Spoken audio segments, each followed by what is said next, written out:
I'm Josh. I'm Lisa. And I'm Nemo. And we just nerd here.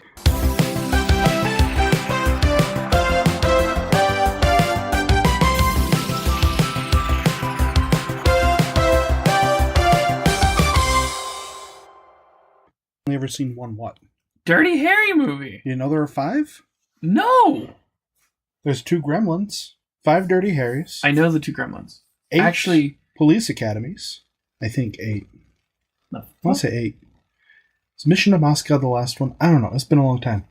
8 police academies? Oh yeah, and an animated series. Good lord. It's good. I like the second Gremlins better than the first. I like them both. Well, they're 2 different movies, like 2 different genres and everything. It's one's true. A comedy, one's a horror flick. Yeah. The first Gremlins was kind of like, man, that was a good scary movie. Or like a decent scary movie for a 12-year-old. And then the next one was like, man, that was really funny. You were 12 when you first saw Gremlins? I think I was 11 or 12, yeah. Holy shit. Yeah. That's getting up there. Well, okay. Or maybe a little younger, but around there. At most, I was 10. Wow. I feel so fucking old right now. Yeah, you should. Welcome to We Just Ghoul here. I'm Josh, the old man, and with me today is a special guest, Mr. Raleigh. Oh, that's right. Mr. Raleigh here. The news correspondent who's now recorded 4 separate sessions, and none of them have come through. So let's say the fifth time is the charm? This one has to work. If anything, statistically speaking. No. This one has to work, or I'm going to be sitting on the toilet Monday morning trying to record an episode to release Tuesday. Nice. Yeah. So this one has to work. All right. Hopefully it does, and hopefully we don't get as intoxicated as last time. No. It's whiskey into Saturday. Oh, okay. It's Friday night. I've been up for 30 hours. So we're getting there. We're gonna. It's the only way I'm gonna make it. Jump blasted. All right, I'm in. Yeah. Okay, let's do it. I've got to do this. So yeah, tonight we're gonna get right to it. I invited Raleigh over to join me tonight. Nemo has to work, and Lisa is right now going through the Donner Pass in California, trying not to get eaten by cannibals. And trying not to become one herself. I hear human meat is very tasty. I'm gonna eat a person before I die. Me too. Let's do it. I made someone promise me once that if I ever lost my leg in an accident, you could eat it. They'd dry age it for me. Dude. Yeah. I have a friend who, as soon as robotics are good enough or cybernetics, he's gonna cut off his arm. We're gonna eat it. I'm so excited. That sounds delicious. It sounds really good. He's very fatty. I'm way into it. The marbling is going to be impeccable. Mm-hmm. Do you just feed him beer and then massage him? Basically, every time we see him. Yeah. I want Wagyu. I also give him just really nice sugars and corn. Good. Mm-hmm. Does he have a nice shiny coat? Oh yeah. Okay. Mm-hmm. I keep it nice and trim. I would really go for this lifestyle. Yeah. You know what? You can eat me. All right. Thanks, man. I get a bite though. I'd love to eat you. Oh. Huh. Yeah. You never came to that conclusion? I'm okay with that. All right. Yep. Eat me. Anyway, today we're going to talk about something that I absolutely adore, and I'm really hoping someday to get to read the books myself and not just listen to the interviews. If you're familiar with Coast to Coast Amidal or Missing People or any of those sort of things, then you already know the name I'm about to say. David Paulides has been writing books about missing... Or is it Paulides? I've heard it pronounced so many different things on the internet. Paulides. That somebody pronounced it Paulides the other day, and I was like, who the... That was Art Bell. Yeah, it was. Yeah, it was the Art Bell interview. It's so weird. I was like, yeah. What are you trying to say? So obviously I've listened to 1 or 2 interviews that he's done on Coast and Midnight in the Desert and Caravan to Midnight and other shows at night, and I love all of them. He's super professional. He's got a really good theory going. He never states exactly what he thinks is happening, but the evidence that he gathers for these cases and how he connects them I think is really, really interesting. One of my important questions here is, you said he doesn't ever state what he thinks is going on. That's absolutely true. Everything I've listened to, read, and watched about David Paulides in any form, even his website that's wildly outdated, is like the Missing 411 Can-Am website. Yeah, canammissing.com. They never theorize what is actually happening. No. They just say what is, like, they just say. They don't ever be like, it's aliens or it's the government. They never say. It's so which is great. Unsatisfying. And after we talk about a couple of cases, I want you and I to come up with our own theory. The official We Just Nerd Here stance on what's causing these disappearances. I'm in. All right. I like it. So hopefully you've been enjoying We Just School here so far. We're coming up on the home stretch. Just 2 episodes left after this. And maybe a couple surprises along the way. We'll see how things go over the next couple weeks. But a couple quick facts about the criteria for the cases that Mr. Paulides covers. We'll just call him David. David. I like that. We can pronounce David. We can pronounce David, not Paulides. David does these... so there's certain abnormal parameters that he goes through and to do these cases.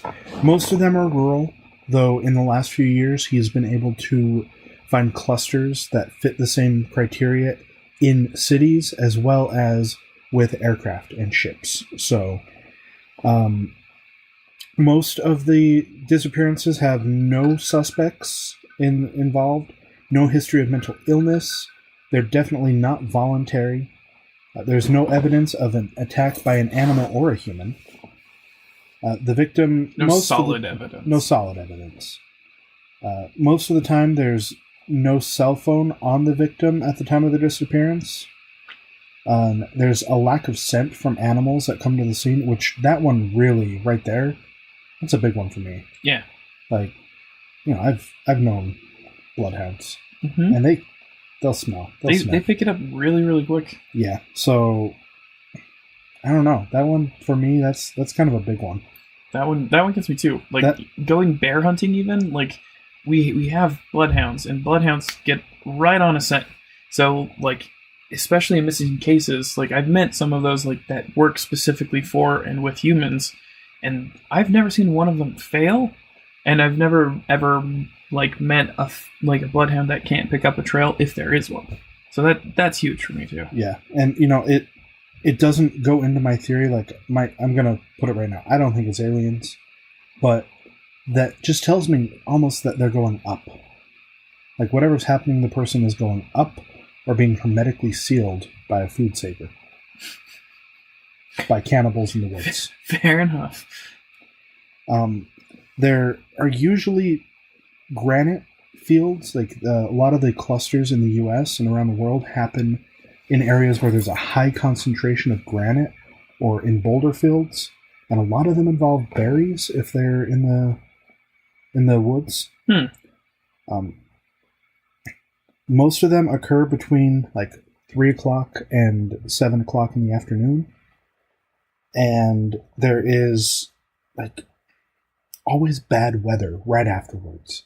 Like as soon as the search starts, it either gets wicked rain, thunderstorms, lightning, wind, or snow, or fog, or something that hampers the search efforts. Mm-hmm. And oddly enough, people of German heritage have the highest percentage of the missing. Interesting. So if you're German, watch out. Yeah. Don't go to the Great Lakes area of the United States. Or Yosemite, or Devil's Tower, or really anywhere that's a national park. Yeah, don't stick go to to the national parks. cities. Hit Vegas. Give your money to Gambler. I really think if you're going to a national park, you're begging for something weird to happen. Like go to Vegas. Give your Deutsche Markies to the Vegas casinos because it's still $19.99. Yeah, they'll take it. Yeah. Yeah. Not that. I would still take Deutsche Marks. Same. Yeah. They're higher currency right now than US dollar. Well, they don't exist anymore. That's fair. That's why they're worth more. Yeah, they're fun. Let's see, what else do we have? He's narrowed it down really pretty far. Mm-hmm. but there's still a bit of a list. So if the person is found at all, and we're talking dead or alive, they're found near creeks or in bodies of water or in places that seem impossible for them to get to. One story that he's told a couple times on the air is of a toddler who went basically up a mountain range, down the other side, and up another one, and was found a couple days later.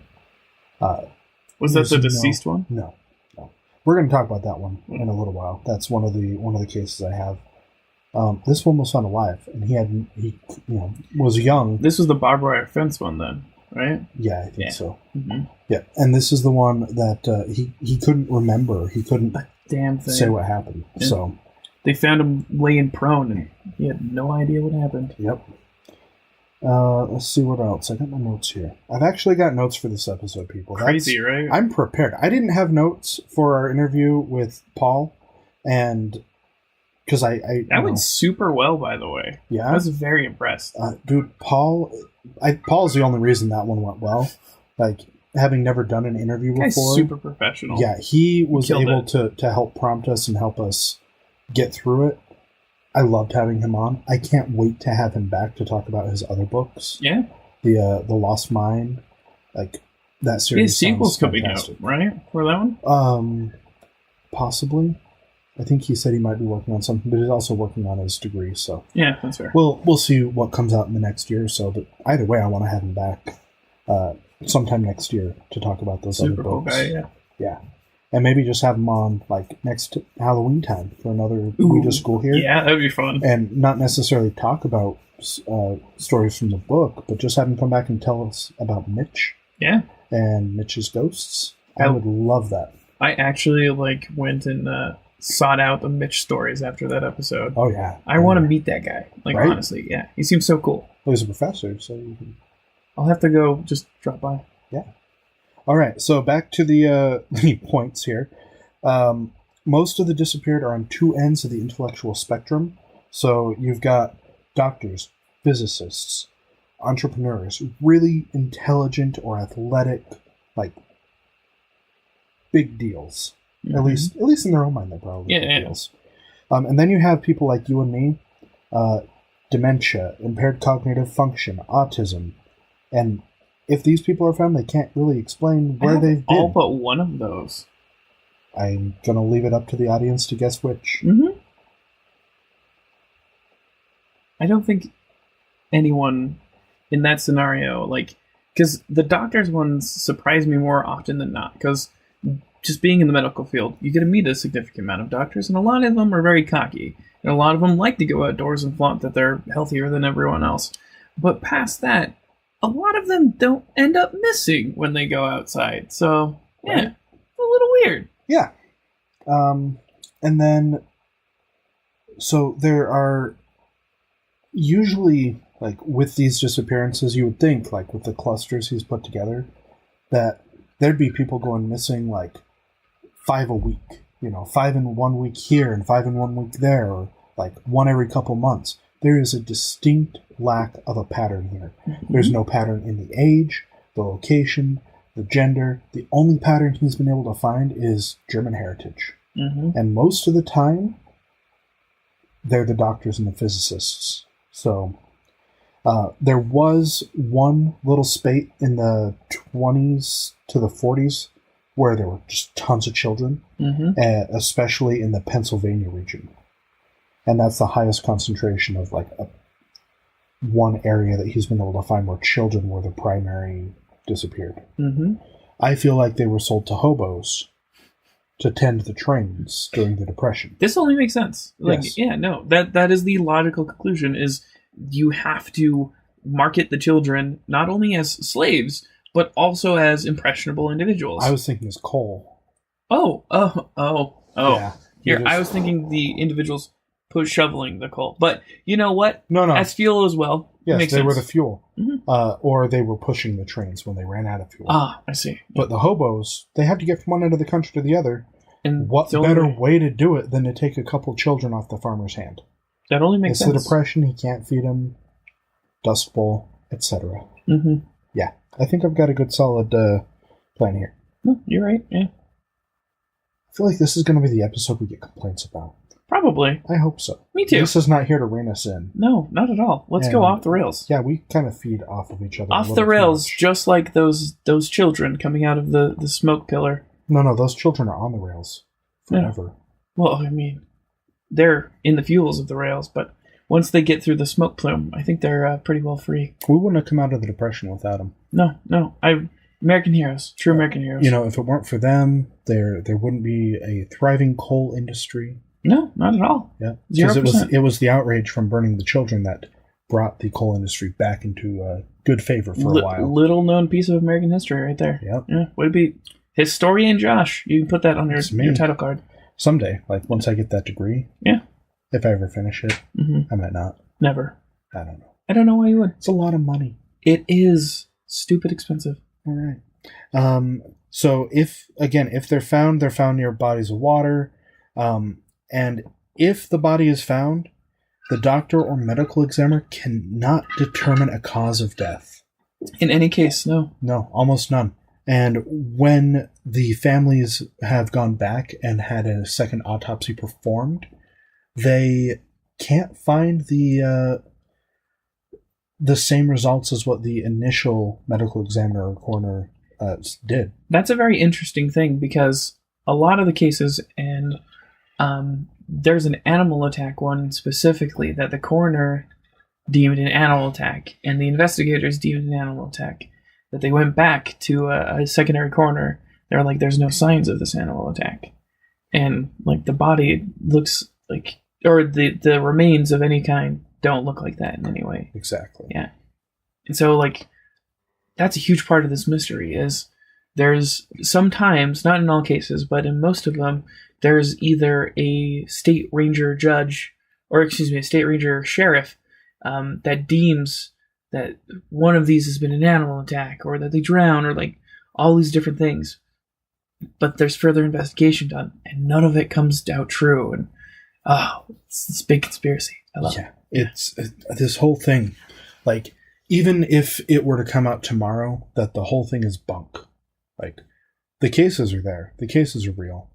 Even if we found out that there's just a family of serial killers living in Yosemite off the grid and their cave is full of the bodies. Like, that's literally my theory. It wouldn't matter.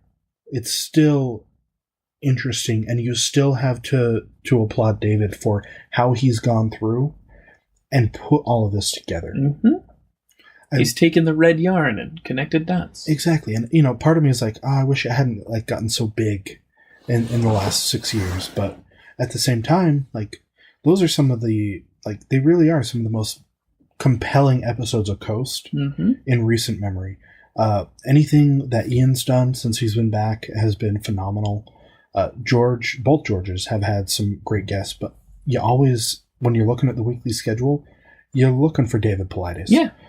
You're just looking and hoping that he's got something new to say. I've literally only listened to the episodes that he's been in preparation for this episode. So I have to say, only listening to those episodes, I look for those episodes. Right? You can legit say that. I can't. I go through and I look for, there are topics that I'll go back for and guests that they've had on in the past. And I'm like, oh, there's a new one. I missed it. Oh, this guy. Yeah. Because it sucks because I'll get a couple months behind sometimes, when it's really busy at work and I've got trainees and I can't listen to anything. So I'll be like, oh, I got to catch up. And so I'll play catch up. Like when Ian gave us the shout out a couple months ago. I'd missed the episode. Oh, you did? Yeah. And so Poor bastard. I was on my way back. It's when Heather thought I had a heart attack. Oh, really? No, wait. That was at the end of the month. This was at the beginning. Anyway, yeah. It was I was on my way home at 3 a.m. And you heard it? Yeah. No, it was when I took my mom to the hospital. Oh, okay. Yeah. Because she went 2 weeks before I did. Yeah. It's not sad, right? No, y'all trading around heart attacks. It's fine. It's good. Well, no one had a heart attack. I had a panic attack. She had a blood clot. So it's all good. Nothing serious. No, normal. Yeah. But, on the way home, just getting onto I-80 and boom. And I started freaking out. I was exhausted. I hadn't slept yet. You were just like, whoa, shout out. Yeah, I was like, oh my God, my internet. and a radio. And my mom's like, what? I'm like, did you not hear it? Did you not hear it? Were you not listening? This is what I've been working for. It was huge. So, yeah. Huge. Huge. Just It was huge. All right. So, and then lastly, the Huffington Post said it best in an article by Roger Marsh. Don't be last in line. Nope.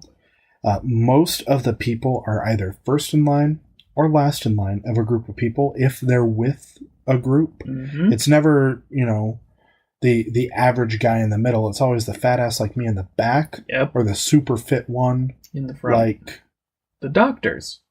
Like the doctors, yes, in the front. Mm-hmm. I was going to say my cousins. My cousins are all like... They're buff boys? They're buff girls. Oh, they're buff girls. Yeah, like they take care of themselves. That's nice. I do not. Nice. I'm the fat one in my family. You are also the one with the largest collection of toys. So I think you're winning. Those go hand in hand. They also have careers and houses of their own. Oh, yeah. My family lives in my mom's basement because of my toy collection. So, winning at living my best life? No. No, not at all. 0%. Winning at having toys? And yes. a family. And a family. Most men with this many toys can't say that. That's true. Mm-hmm. Most of their wives would have left them by now. I'm so lucky. Good thing your wife is just as big as a nerd as you are. But like when these people, like basically think about like walking around the corner. So, or even think of it as walking into the doors at Target and your buddy is like 3 seconds behind you. Like we often do. Mm-hmm. Yeah. And they're just gone. You walk in and you're like, they should be 3 steps in front of you and they're gone. Dude, I walk into a Target and the world around me is gone, so. My wallet gets empty. Yeah, like I don't know where it went. It's just gone. I do. Do you? Look around you. But no, and it's same for the last in line. And they don't make a peep. There's not like a or a or a eek. It's all just they're gone. Vanish. And the coolest magic trick. The other weird thing about how these people are found, sometimes they're found, well, oftentimes they're found in places that have already been searched. Mm-hmm. So even 1 to 2 years later. Yeah, and the one that gets me is the one where they had been using the same trail to access the search area every day. And one day they come back and a tree has fallen over across the trail and the body is laid on top of the trail. Mm-hmm. Or on top of the tree. The hell? Doesn't make any sense. No. And, we can look at Jared Adadero's case. He's kind of the poster child for the Missing 411 series. Yep. His father has been working with David for years, Alan Adadero, and he went through hell. Yeah. He went through absolute hell. And when they found Jared's remains, so Jared went missing. He went, his parents ran a camp in Colorado. Yeah. And he went off with some guests. So he was a 4-year-old boy. Him, his dad, his sister. Oh, his dad stayed home.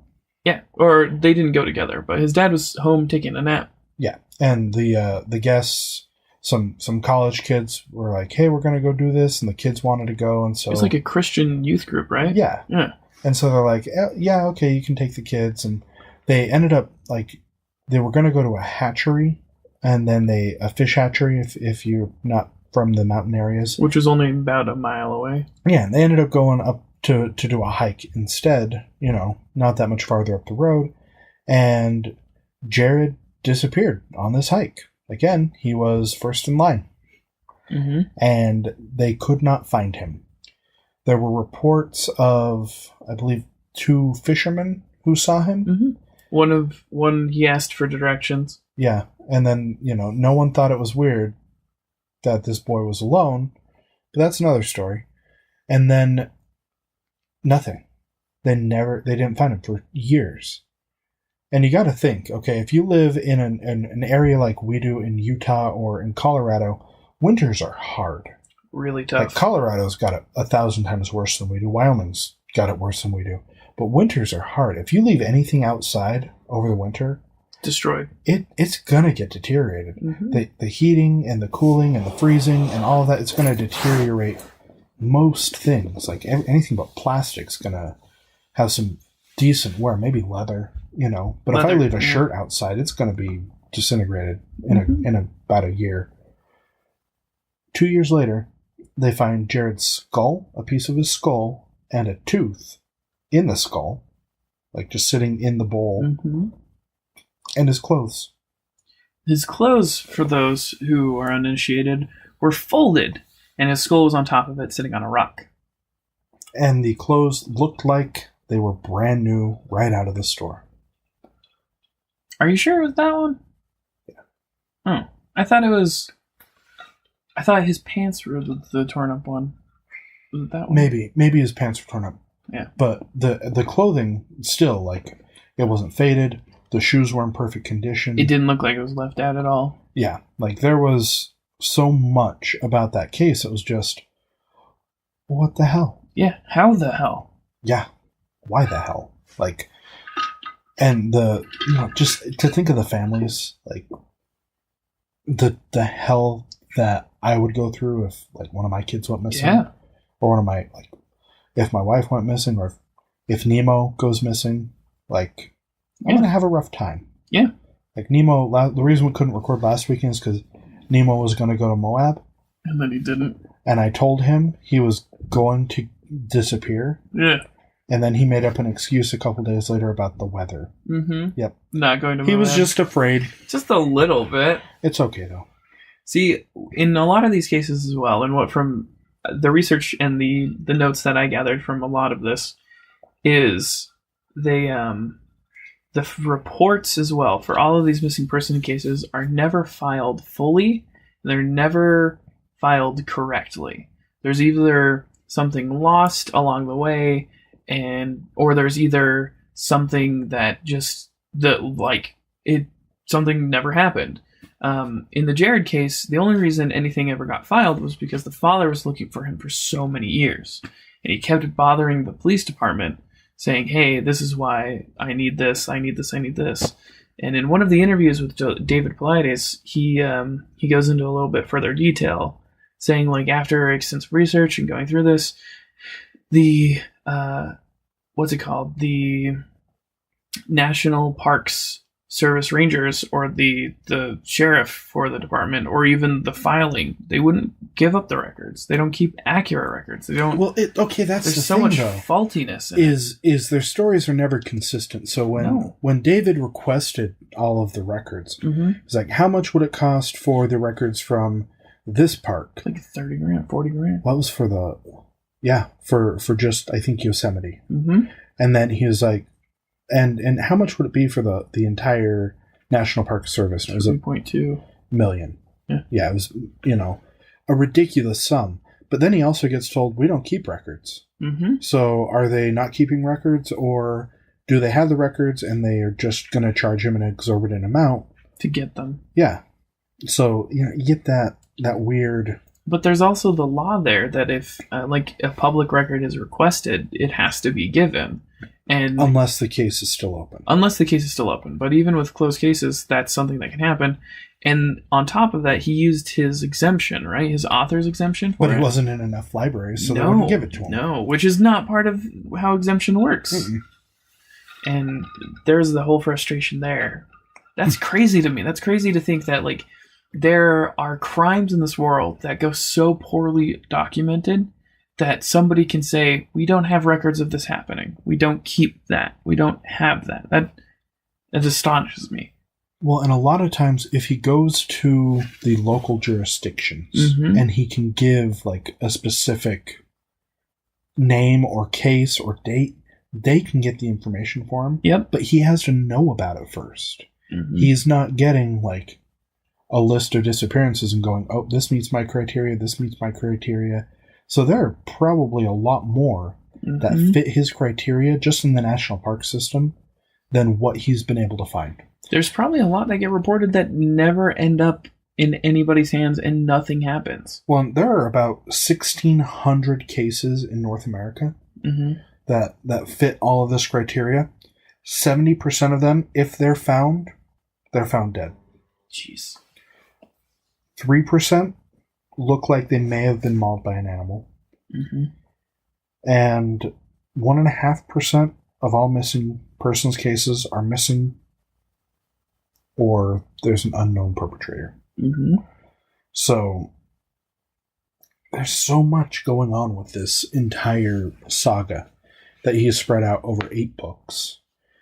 Real quickly, you can buy those through the Can-Am Missing site, canammissing.com. We Just Nerd Here does not get any money for this unless, they want to pay us, and then I won't say no. Hashtag sponsored, hashtag not sponsored, but hashtag can be sponsored? Will be sponsored? Probably. Someday. Hopefully. Do you want me to count all the money? Maybe go out and spend some of the money, make sure it hasn't expired? End of hashtag. I'm so excited for DuckTales. Woo! Anyway, canammissing.com. There's links to purchase the books there. They're $24.99 a piece, and about $8 shipping is what I've seen. Do not go to Amazon. Do not go to eBay. Those are resellers. They don't sell the books to resellers. They only sell them through their website. And there's a nice 8 edition set with all 8 books, an updated cluster map, and a sticker, I think, for $189. Again, this is not a commercial. That's sticker, man. That's what you want. I want the sticker. I want the sticker. I just happened to be on there the other day because I finally broke down and bought one of the books. Mm-hmm. Did you get the sticker? No. Oh. But it's obviously not here in time for me to have pulled from it. Mm-hmm. Next time. There's plenty of material here. We could definitely revisit this topic too. And I know I want to because Nemo, when I mentioned it to him, he got freaked out. Oh, really? Oh, yeah. That man is so jumpy. Superstitiously. Superstitiously. This messed with him a little bit. Not on the level of Roswell, but it still messed with him. It was fun. But, yeah, pick them up. There's the Eastern U.S., Western U.S., Hunters, Devils in the Details, Sobering Coincidence. The newest book that just came out a little while ago is Law, Land, Air, Water. And that one, I really kind of want to get my hands on that one. Mm-hmm. I bought Sobering Coincidence. I know that you should start with the first one, but the drunk college kids, I don't know why. They speak to me. Really? Weird. Kind of odd. Because I used to be one. Yeah. Yeah. I was never a hunter. Done that. No. Anyway, back to the good stuff here. I do want to say, if you ever do 9/11 theory with Nemo, I want to be here for that. Please, God, let me be here for that. Oh my God. I will perpetuate the theory to no end. God, let me be here. I'm sorry. I think because it's not if, it's when. Yeah.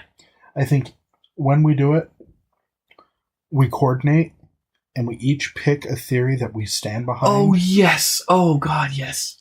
But we have to pick theories that can interconnect into a much grander one. I'm in. I mean, there's plenty out there that do. Yeah. And I'm not gonna lie. Don't call me a truther, but it's not what it appears to be. Not at all. But that's a story for another day. Yeah, I definitely think that would be fun. God. We'll get Jeremy in here. So in. Yeah. I don't know what Jeremy's going to contribute besides legitimately believing that it happened. But, we'll see. He may show up at some point during the recording. That's fine. Yeah. That'll be fun.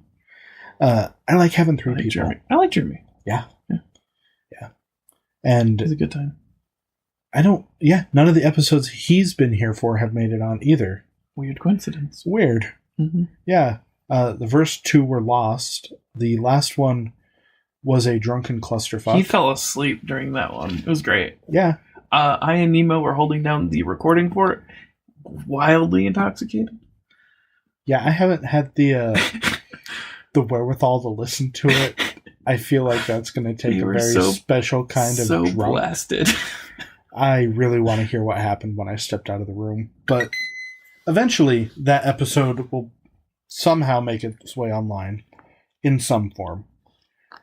Possibly as a lost episode after the first season. Who knows? But let's talk about some cases. So, this is a case from the 60s, from, I believe, Mono County, Arizona, of 2-year-old David Scott. David Scott. Yeah. He was in the Granite Valley. Mm-hmm. Again, granite.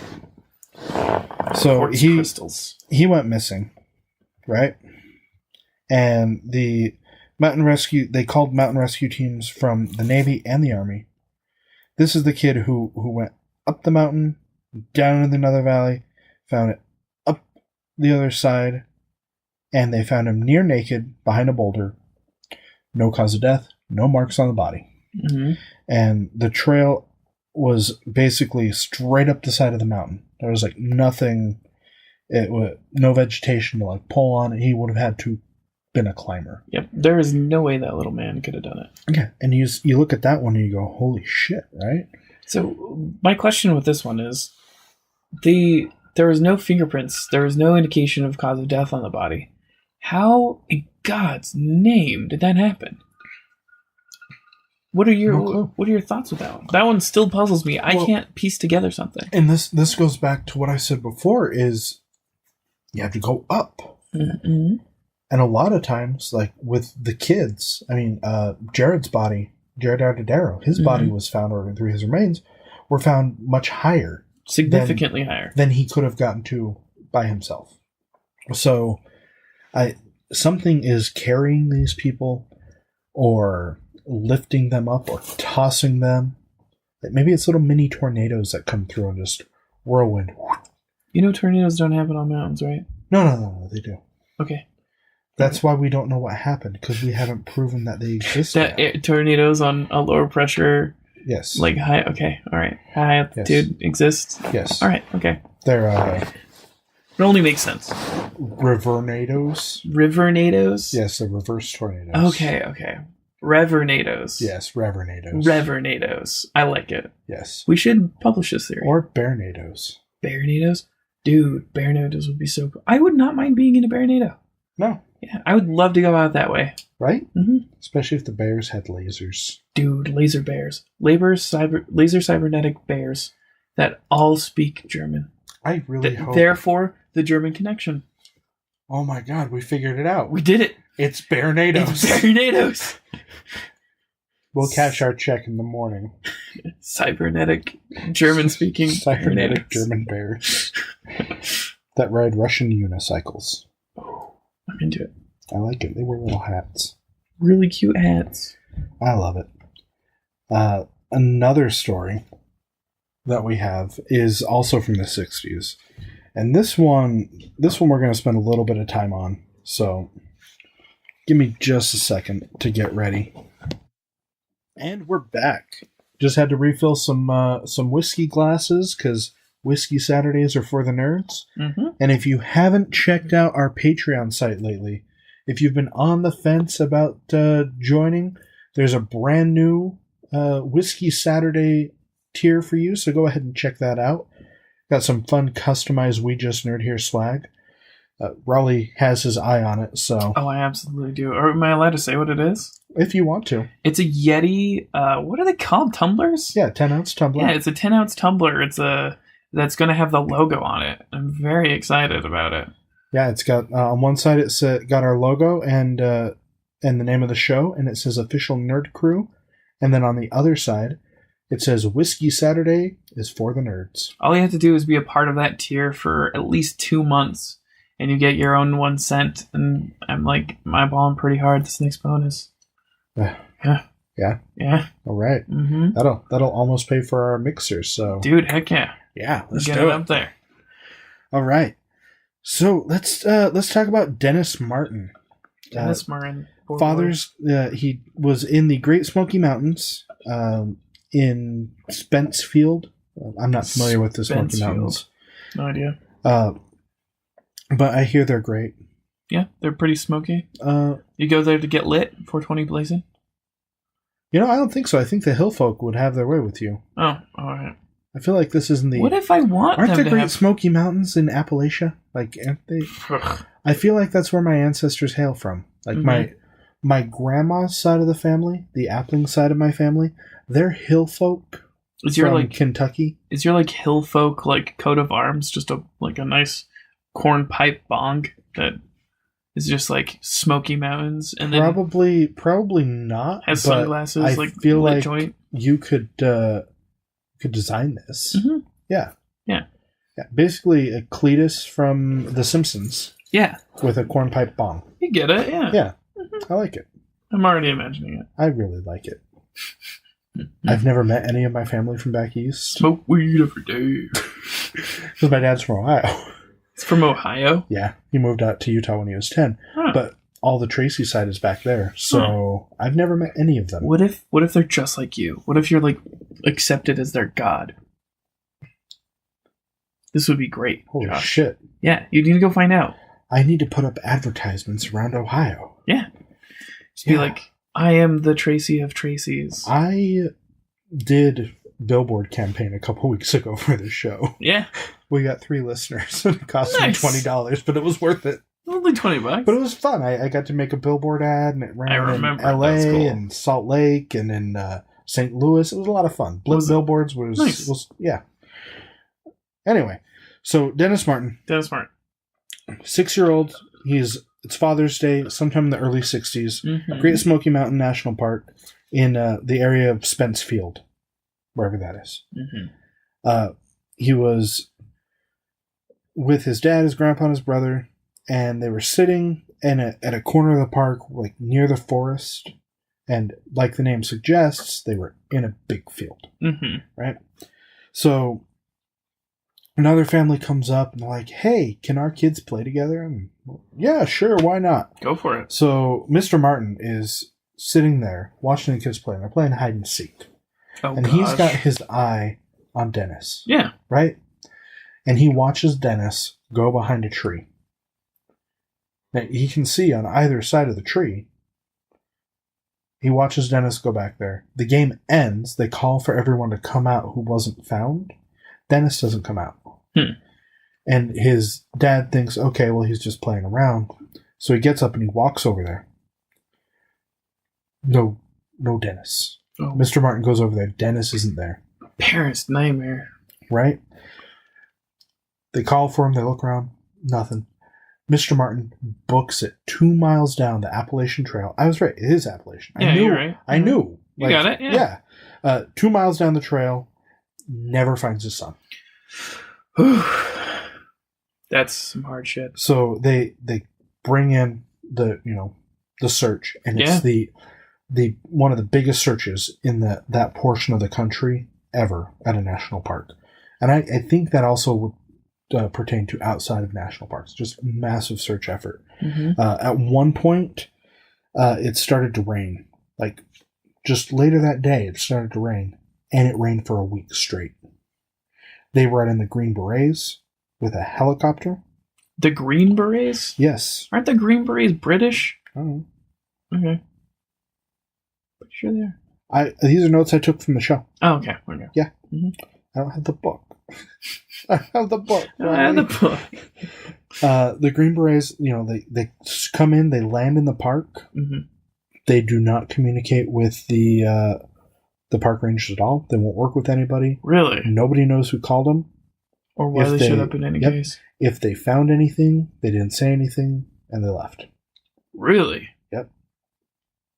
And in the end, Mr. Martin stayed in the park for 6 weeks. He stayed looking for his son for 6 weeks in the park. He never left. A couple things came to light later. Mm-hmm.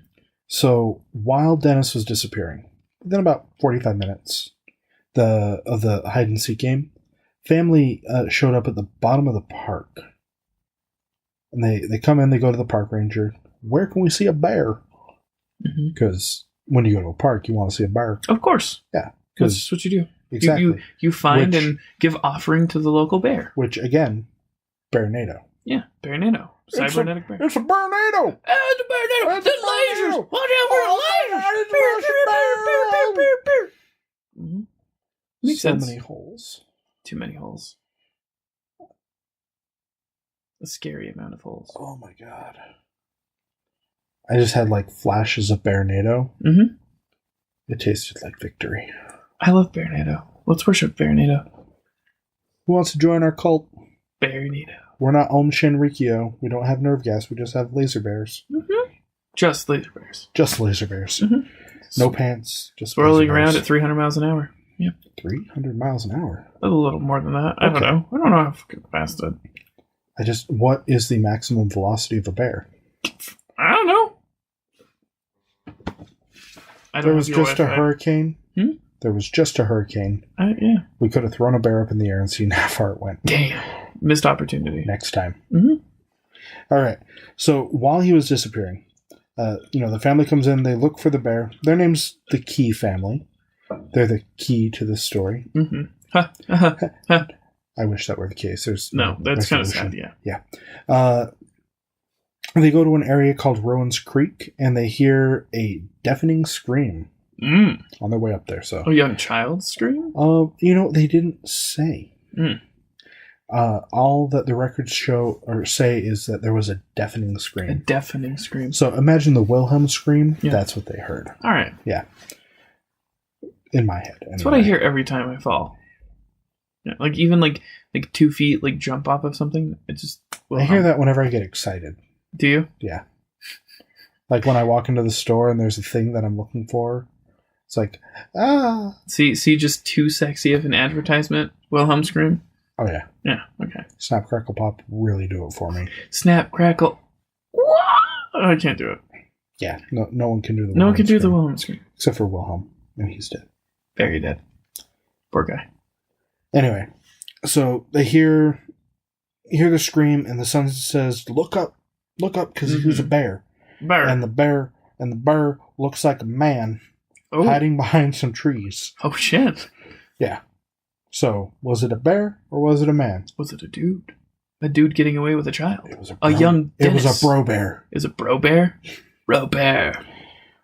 Stephen Bro Bear. Anyway, and so the man bear runs off, and so Mr. Key is like, once he hears about the family, mobile mound of fur, like they don't really think of it. When they leave, they don't know that anything's happening. Yeah, and they get back to where they were staying, and they hear about the missing kid, and so the father, Mr. Key, he goes to the sheriffs and is like, hey, tell the rangers I'll come to the park and show you exactly where we heard and saw this weird thing. And the rangers are like, nah, we good. We don't need you to come. Just tell us. So the Knoxville Times gets wind of the story and asks Mr. Martin if he had ever heard of this. No one ever told Mr. Martin about the keys. Damn shame. So he's pissed, right? And he just goes over to search and rescue, and he's like, why didn't you tell me? Like, it wasn't pertinent information. How the hell is that not pertinent information? See, I can see from like a perspective of like, if somebody did know about the information, wanting to get national attention by saying, oh, by the way, we saw something. I can understand it from that perspective. But when it comes from like a reasonable doubt, where you're like, you need to investigate every lead to find a missing child, there's no excuse for not using every form of information, especially one that is actually pertinent. Right. And, here's the thing. This is the 60s. News doesn't travel like it does today. Things don't go viral. So this guy wasn't looking for fame and fortune, or even, I don't think he was even looking for attention. That's fair. I think him and his family legit saw something. They saw a big hairy bear thing, possibly carrying something up the mountain. Was it one of my uncles? Could have been. In his bear skin, carrying a child? You don't know. Your family has been worshiping Baronado for hundreds of years now. Apparently. Yeah. God, how drunk did we get? Not very. What year is it? I don't know. 2000 Tuesday? 2015? 2016? I hope it's not 2016. That year sucked. That went back. No, I'm good. That's okay. Let's sober up. All right. Not really. Anyway. As I take a swig. So, that's kind of where Mr. Martin's been the entire time. Just, he never got the full truth. He never got anything but, some pretty upsetting lies and misinformation and withheld information. And, it's been, 52 years? No. Damn. Is Mr. Martin still alive? As of 2012, Mr. Martin was still alive. I'm sure he still is. No one's checked in on him in He's probably years? in his 80s. 6 years. Now. Yeah. So he has never talked to anyone about it. Mm-mm. Him and his wife agreed a long time ago to move on, put it behind him, because it almost destroyed them as a family and as people. Yeah. But David went to the family, which is not something he does very often, and asked if they would talk to him. And the guy came out and was like, no. Mm-mm. You wouldn't talk to him? Not really. He didn't really. He came out and was like, this is why we don't talk about it. And kind of left it at that. Yeah. Made it very clear. He got some, some of the story out of him, but it wasn't, definitely not the interview that David was hoping to get. Should have happened, yeah. Yeah. So, I need to speak up. I'm looking at this audio and going, oh, shit. I don't think we're being very quiet. No, I don't know. We really need to get that soundboard. Yeah. Yeah. I've got my eyes on some XLRs, and I know. Those look good, yeah. Right? All right. So, David also interviewed Mr. Carter. Sorry, Mr. McCarter. Mick Carter. Like McDonald's? McCarter. Agent Carter's Scottish husband. Yeah, makes sense. Yes. He was the head tracker for the Park Service. We all have Scottish husbands. We all need a Scottish husband now. We all need a Scottish husband. Yeah. Like the White Walker, Johnny Walker. Oh, yeah. Yeah. Without a doubt. But he was the park ranger? He was, yep. So he was the head tracker for the Park Service. All right. And he informed Mr. Paulides that the FBI agent who had been monitoring the disappearances in and around the park at the same time that Dennis went missing, guy by the name of Agent Jim Reich? Stupid name. He committed suicide. Whoa! Still a stupid name, but whoa! Yeah. So, what was going on there? Why? Again, everyone has their own reasons for taking that route. It could be something completely unrelated, but it's still, always suspicious when someone even if it's not high profile at the time, someone in a situation like that commits suicide or dies by mysterious circumstances. It always adds a little bit to the story. And then a couple months before Dennis disappeared, they found out that a ranger was beaten severely in the park by a group of people who live off the grid in the park. Park Service can't do anything about it because they live off the land, they wear furs, and they live, off of committing kind of petty crimes like, stealing a picnic basket. Steal a picnic basket. Hey, boo-boo. Hey, Yogi. Steal a picnic basket. So, if you look at this case, it's got all of the classic hallmarks of a missing 411 story. Yeah, it fits really well. Yeah. Dogs didn't pick up the scent when they brought him in. Even though he was clearly at one specific point at one specific time that could have been monitored. Exactly. And was monitored. And they didn't even pick up the scent at the tree. So, something happened there.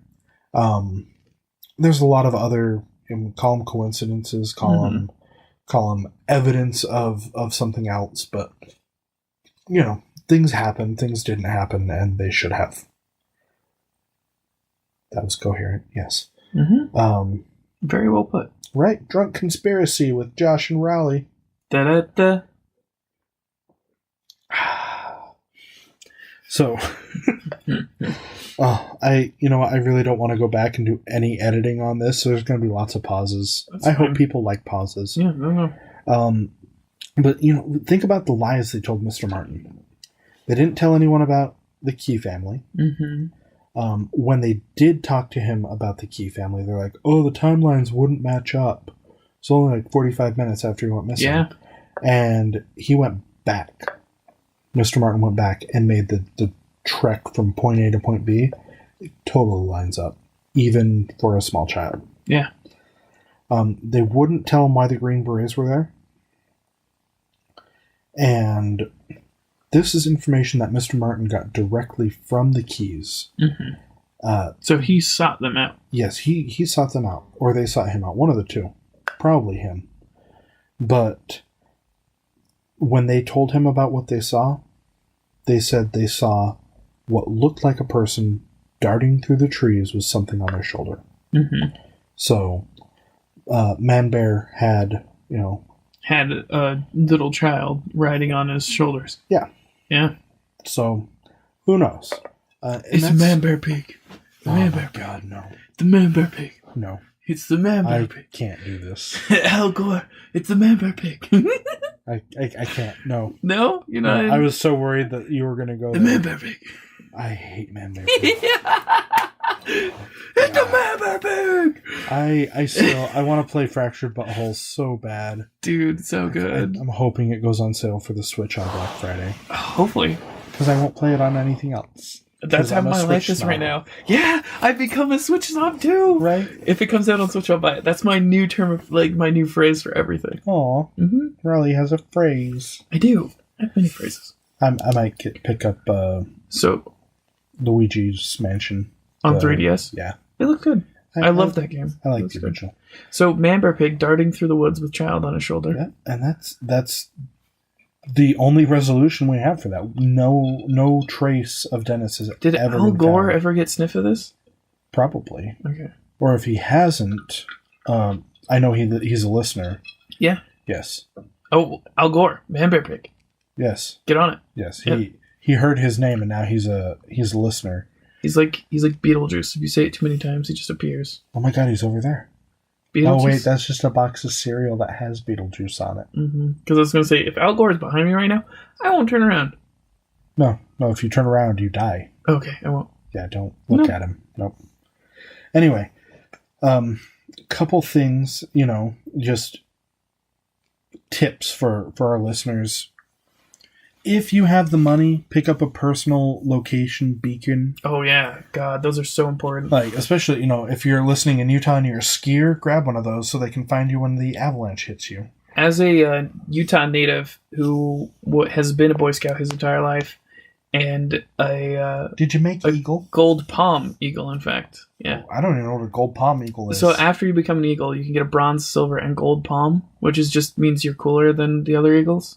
Oh. Mm-hmm. What was your Eagle Scout project? My Eagle Scout project was actually making what we called listening phones, which is just a PVC pipe from two 90-degree angle pieces and one straightaway piece for kids to actually talk into and listen to the specific phonetics of how they read, and not only learned to get away from speech impediments, but also directly influence how they pronounce certain words and their reading speed and comprehension. And then later be turned into bongs. Without a doubt. Yeah. Yeah. No, but and I did that for a special ed class, and I got to actually sit down and watch and listen to them use them. That's It was awesome. a special moment, yeah. I honestly never would have pegged you for an Eagle Scout. That's fair. I dropped out of Scouts at Tenderfoot. Mm-hmm. Yeah. I'm still pretty outdoorsy, but I was all about the whole roughing it life. So I decked the Scout leader's son. So I just never went back. I threw a tomahawk at a kid. I split his because I was aiming for his hat, and I picked off the hat and stuck it to a tree, and it took off a significant amount of hair as well. And I got in a lot of trouble, and I got my tomahawk taken away and never got it back. I was pretty upset. You're a grown-ass man now. I'm going to go buy a tomahawk, yeah. Yeah. Later, this probably after the new year, because the next couple months are probably going to be pretty crazy. No time for tomahawks. Yeah. Social axe throwing. Dude, axe throwing is so much fun. I want to go do it. It's really cool. I want a designated driver. I'm in. You can't be drunk and handle throwing axe. Most ranges won't let you. Then why do they sell beer? Where do you know that sells beer? Social axe throwing. That's an actual place? Yeah, it's the actual place. Shit. No, I have no idea what that is. Yeah, it's in Salt Lake. Oh, really? It's on 300 West and about 10th South by Target. Are brave individuals. So one of those great is you have Target. Yeah. El Pollo Loco. I love El Pollo. Blue Boutique, which is a sex toy store. Oh my god! And behind Blue Boutique is social axe throwing. Is there a gun range there too? No, just axes. Okay. No, I mean, is a gun range in the strip mall? No, it's not even a strip mall. What? Yeah, it's like Target's in the parking lot, or Target's are, and then El Pollo Loco's in the parking lot, and then next to El Pollo Loco is the Blue Boutique. I see. Okay. But they're like 20 feet away from each other, and then social axe throwing I think might be attached to the back of Blue Boutique. You know, go get your sexy lingerie and then throw some axes in it. Dude, fuck yeah. Because he's a lumberjack and he's okay. He's wearing pantyhose and that's okay. You've never... No, I have no idea what you're talking about. Really? Yeah, what's the lumberjack reference? You've never heard the lumberjack song? Mm-mm. Why? Because I'm I'm a child of the internet, but I'm a child of the modern internet. How can you not have heard of that lumberjack song? It's like a classic Monty Python sketch. Oh, yes, okay. I have heard of it. It's one of the older Monty Pythons that I haven't fantastic. had a ton of time experiencing. Holy Grail is probably where it's at for me, but I also like The Theory of Nothing. Leaping from tree to tree as they float down the mighty rivers of British Columbia. The giant redwood, the larch, the fir, the mighty Scots pine. The smell of fresh-cut timber. The crash of mighty trees. Balls. Oh, What you the? You bumped it up. You don't want to get copyrighted, right? We sing. I'm a lumberjack and I'm okay. I sleep all night, I work all day. He's a lumberjack and he's okay. Yeah. He sleeps all night and he works all day. I cut down trees, I eat my lunch, I go to the lavatory. Wednesdays I go shopping and have buttered scones for tea. Buttered scones, man. Sounds delicious. Really does. Scones, croissants, and other bread. Such good drunk food. I cut down trees, I skip and jump. I like to press wildflowers. I Oh my put gosh. on women's clothing and hang around in bars. I can't believe that. It's been a long time. I have an uncle who showed me everything Monty Python, but I was like 8 or 9. It's been 10 years. 9 years.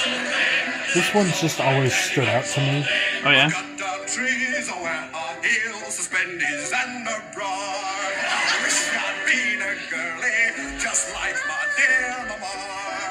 I cut down trees, wear high heels, suspenders the chorus coming in, or the choir coming in. just like my dear mama. Oh, heavens! And I thought you were so rugged! Dear sir, I wish to complain in the strongest possible Anyway. terms Nice. about So yeah, that's the first time we've used any audio on the show, Yeah.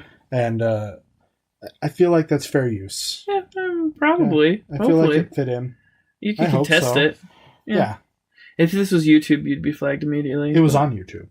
I know. No. That's what it came from. Yeah, it doesn't matter. It didn't come from official sources. It does not matter. I don't know how the internet works. Oh, God, dude. Copyright is so much fun. Oh no, God. I know some copyright law. Literally 2 seconds of audio I got flagged for the other day. Really? Yeah, and it was like a actual bird in real life sitting outside my window, and I got flagged for it because it sounded too close to a bird sound effect in some game, and it was like, what the hell? Anyways, All right. back to where So we yeah, were. so Carrie, I mean, that was all just to say, Raleigh is the manliest man that I've ever seen wear high heels. Yeah, damn right. I have nothing to add to that. You're correct. Yes. Mm-hmm. I also really want to, like, go throw axes with you while drinking beer. Let's fucking do it. You cannot throw anything at my head. I won't throw anything at you. It's a large, misshapen head. Yeah. So the contours are all wrong. No, it will definitely stick. I basically look like Sloth from Goonies with a beard. You look like a magnet for axes. But I don't like Baby Ruths. Anyway. Baby Ruth. So, carry a personal transponder beacon. They're like $250. That's the point I was making. Those are super, super helpful. Even if you're not in a life-threatening situation, those emergency responders, per se, you broke an arm and the climb up and down the mountain is just a little rough, you're absolutely welcome to use one of those. An emergency response team will be there. If you have health insurance, you're fine. If you don't, that's like a lot of money. But my buddy just a month and a half ago was doing some climbing down south, somewhere in Moab, I think. Mm-hmm. Anyway, he slipped and tore his ACL. Oh gosh! While dangling. Really? Yeah, and they were a few miles into the hike, so his friends had to carry him 7 miles out of the canyon. Jesus Christ! Because a helicopter couldn't land. So even if they'd had the beacon, they could have come in and gotten him and carried him out.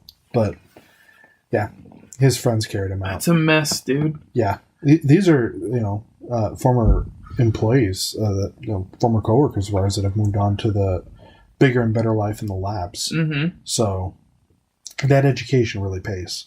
They can afford to go on vacation. Vacation? Right? Wait, I've heard about that. Yeah. What is... isn't it going places and doing fun things? Yeah. Yeah. Wow, what a novel concept. Heather and I are going on a vacation. You can afford one? No. Oh, okay. We're just really irresponsible. So yeah, get that... emergency responder beacons. Very important. Carry a gun, and if you carried both, there are no cases where someone has disappeared carrying both. In no case. None. That's awesome. So if you look at the laws of the different states, make sure that if you have a concealed carry for your state, that is accepted by other states. There's reciprocities that work. There's reciprocities that don't. Don't be the guy with the concealed carry permit for, Oregon. That's only good in Oregon. Mm-hmm. I don't know whether that's true or whether Oregon even has concealed carry. I don't know if it does. I don't know concealed carry. I know Utah's only counts in Utah, so. Yeah, that changed recently, didn't it? Mm-hmm. You can get a federal one now, though. Oh, nice. Mm-hmm. Someday I'd like to get one. You have to pay a stupid amount of money for it, though. And don't be an idiot. Don't go out on your own. That's Yeah, common sense. Number one. But I mean, they're just eerie. These cases are eerie. All of them. It's not just the U.S. either. He's compiled cases from multiple countries. Mm-hmm. I think it's over 10 countries now that have not just cases but clusters. Mm-hmm. Some of those are hard to follow up on because of language barriers. Mm-hmm. He can't go out and search for him because he doesn't speak German or French or Belgian. That's a huge... And again, the requirements fit everything from the body of water to the distance that the body travels to everything stays consistent, even with the cases outside of the U.S. Yep. And unfortunately, a lot of the times, the cases outside of the U.S. are significantly more well documented than the ones within. There was one that they were talking about on the website, actually, on the Missing 401 Can-Am website, that, if I'm remembering it correctly, it was by a body of water in the south of France, or it was either the I know the people who went missing were French, or the person who went missing were French, and the people who were looking for him were French. But the entirety of it in itself just fits the same criteria, and it's spooky to think that like this very specific criteria can happen in more than one place. And granted, there are 7 billion people, so there are circumstances that have to match. But at the same time, like, the reported cases fit this really eerie, like, even the government is unwilling to work with them kind of thing. It's just strange. The whole thing, it really speaks to how deep this probably goes. It doesn't matter if it's UFOs, Bigfoot, interdimensional beings, the CIA. It doesn't matter who it is. There's some aspect of this that's being covered up. Mm-hmm. I don't know what it is. I really don't even have a really good guess as to what it is. But it's something. And until we know what it is, it's all of those things. Anything and everything can be what it is.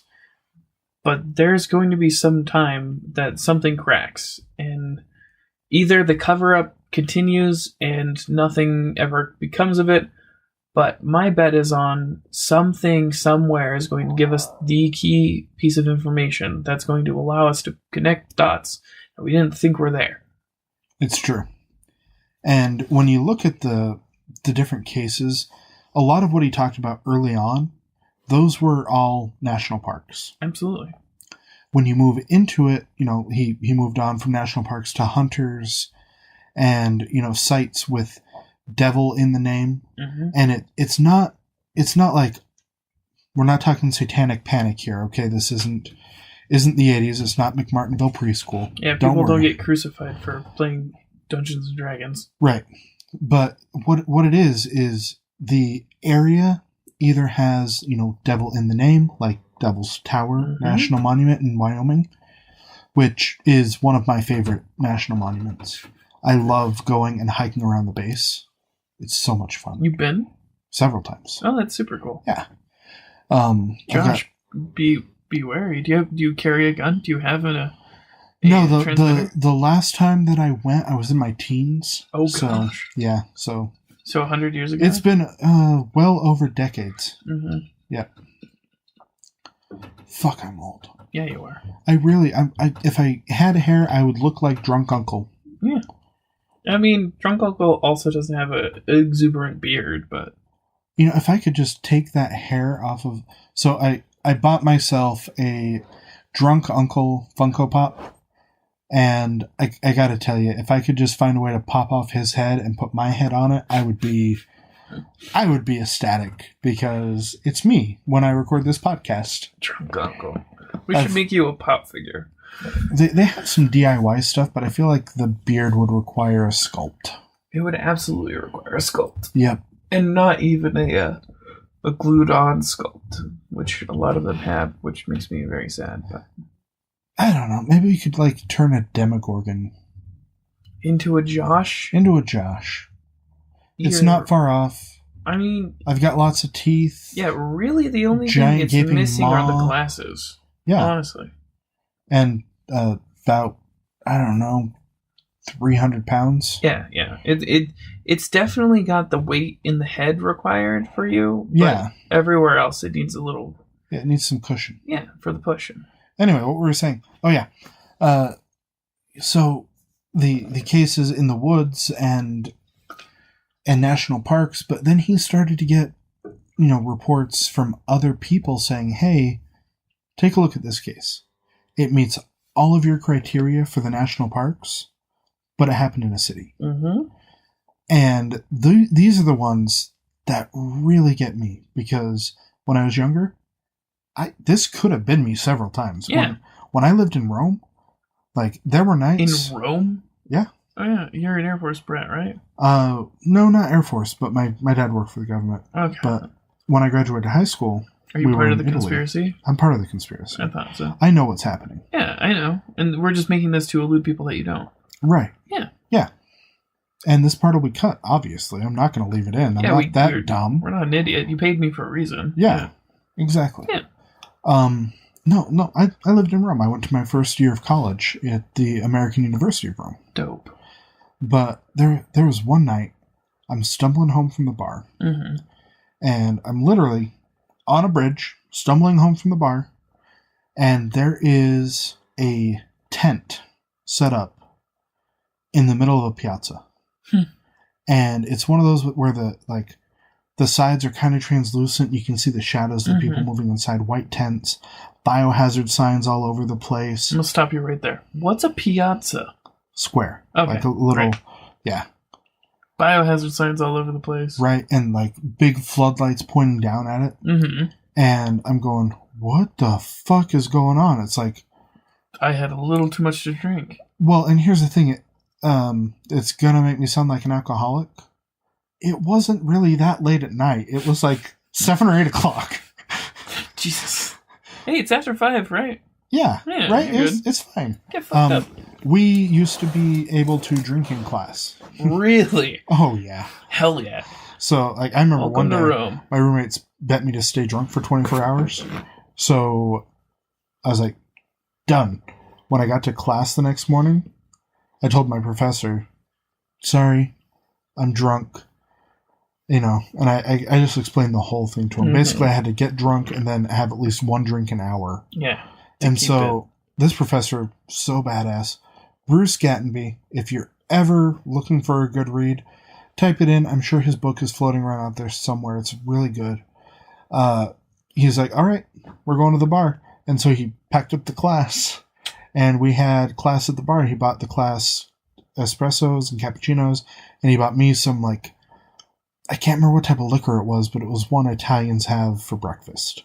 Dude, hell yeah. Yeah, and so throughout the day, I just had a bottle with me, and I may or may not have stayed to the 1 drink per hour rule, or 2, and went through from 8 o'clock to 8 o'clock.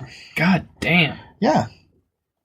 You stayed fucking lit that whole time, man. Uh-huh. Hit a peel out though, huh?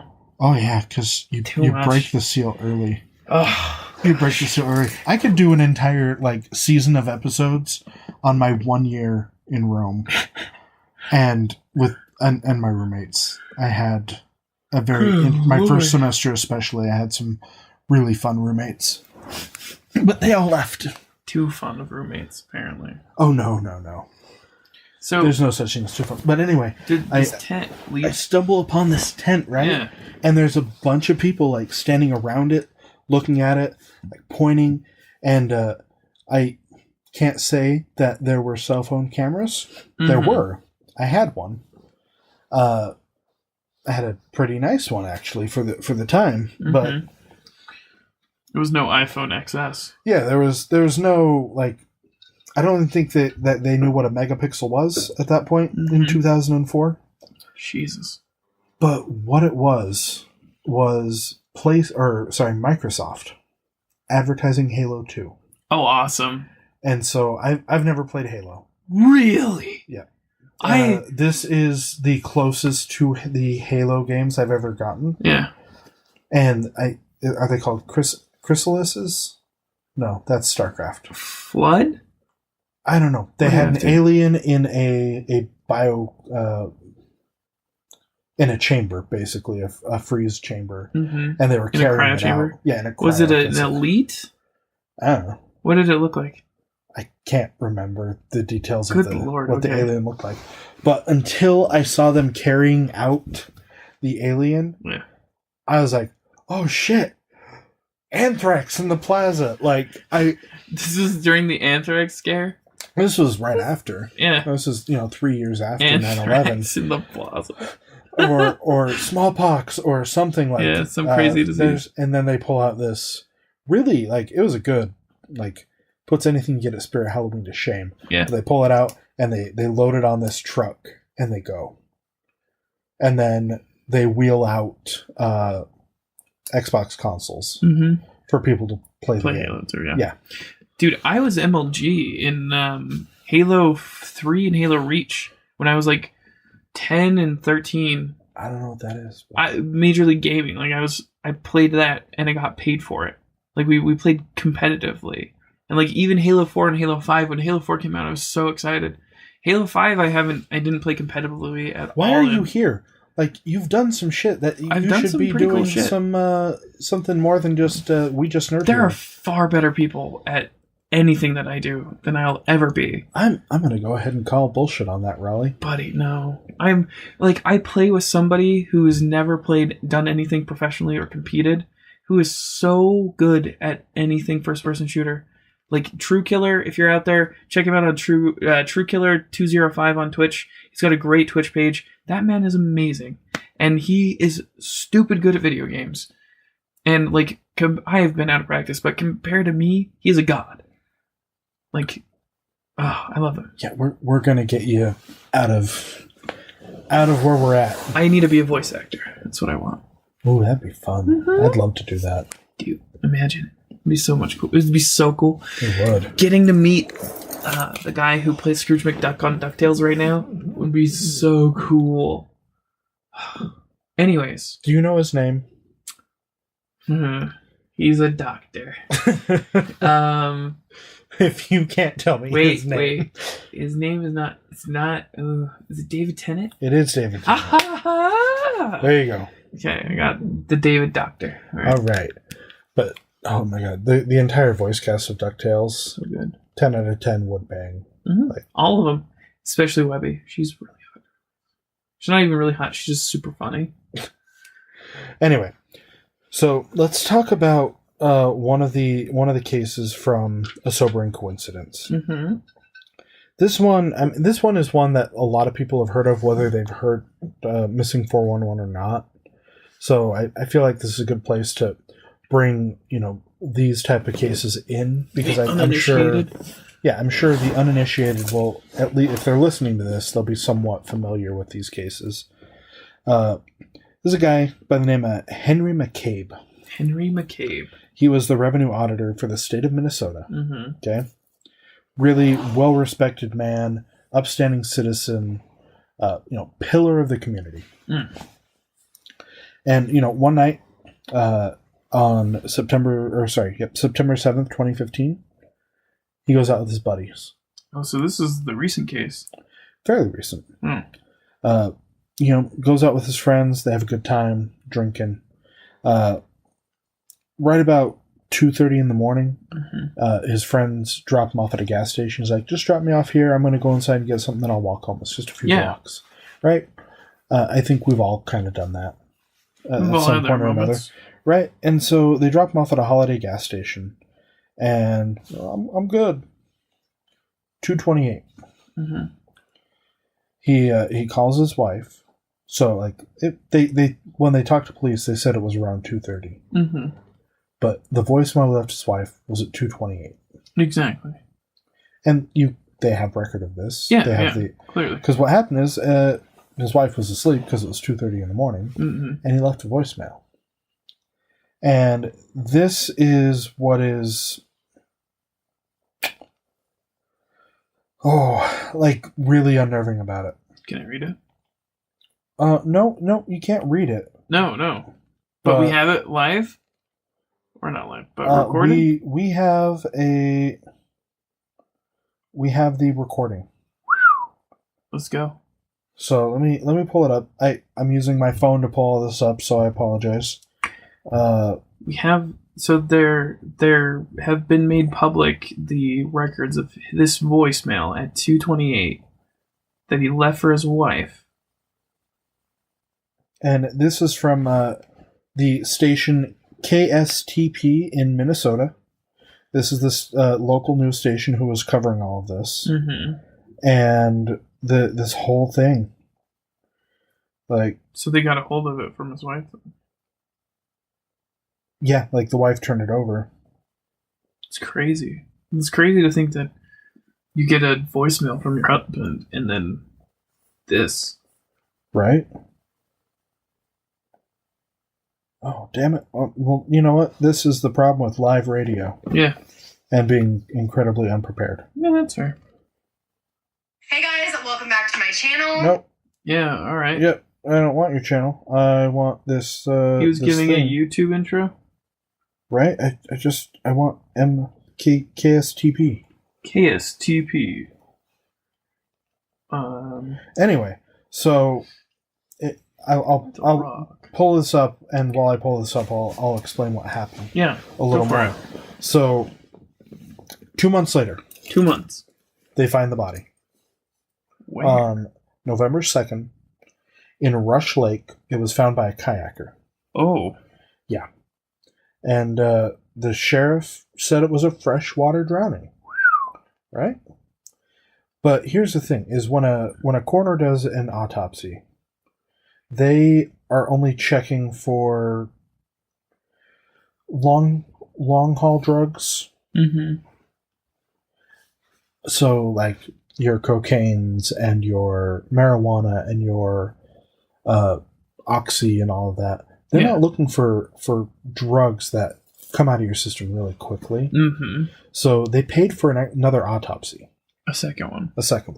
Because the first one came back as, just freshwater drowning, right? Yep. Nothing out of the ordinary. Nothing really that crazy. But comes back with super high levels of GHB in his system. Now, do you know what GHB is? I have absolutely no idea. Have you ever heard of the saying about not leaving your drink unattended at the bar? It's a roofie? Yeah, it's the date rape drug. Oh, okay. And basically, when you're given GHB, you are fully aware of what's happening to you. Really? But you can't do anything about it. And that drug, and I don't know why, is not part of a normal autopsy.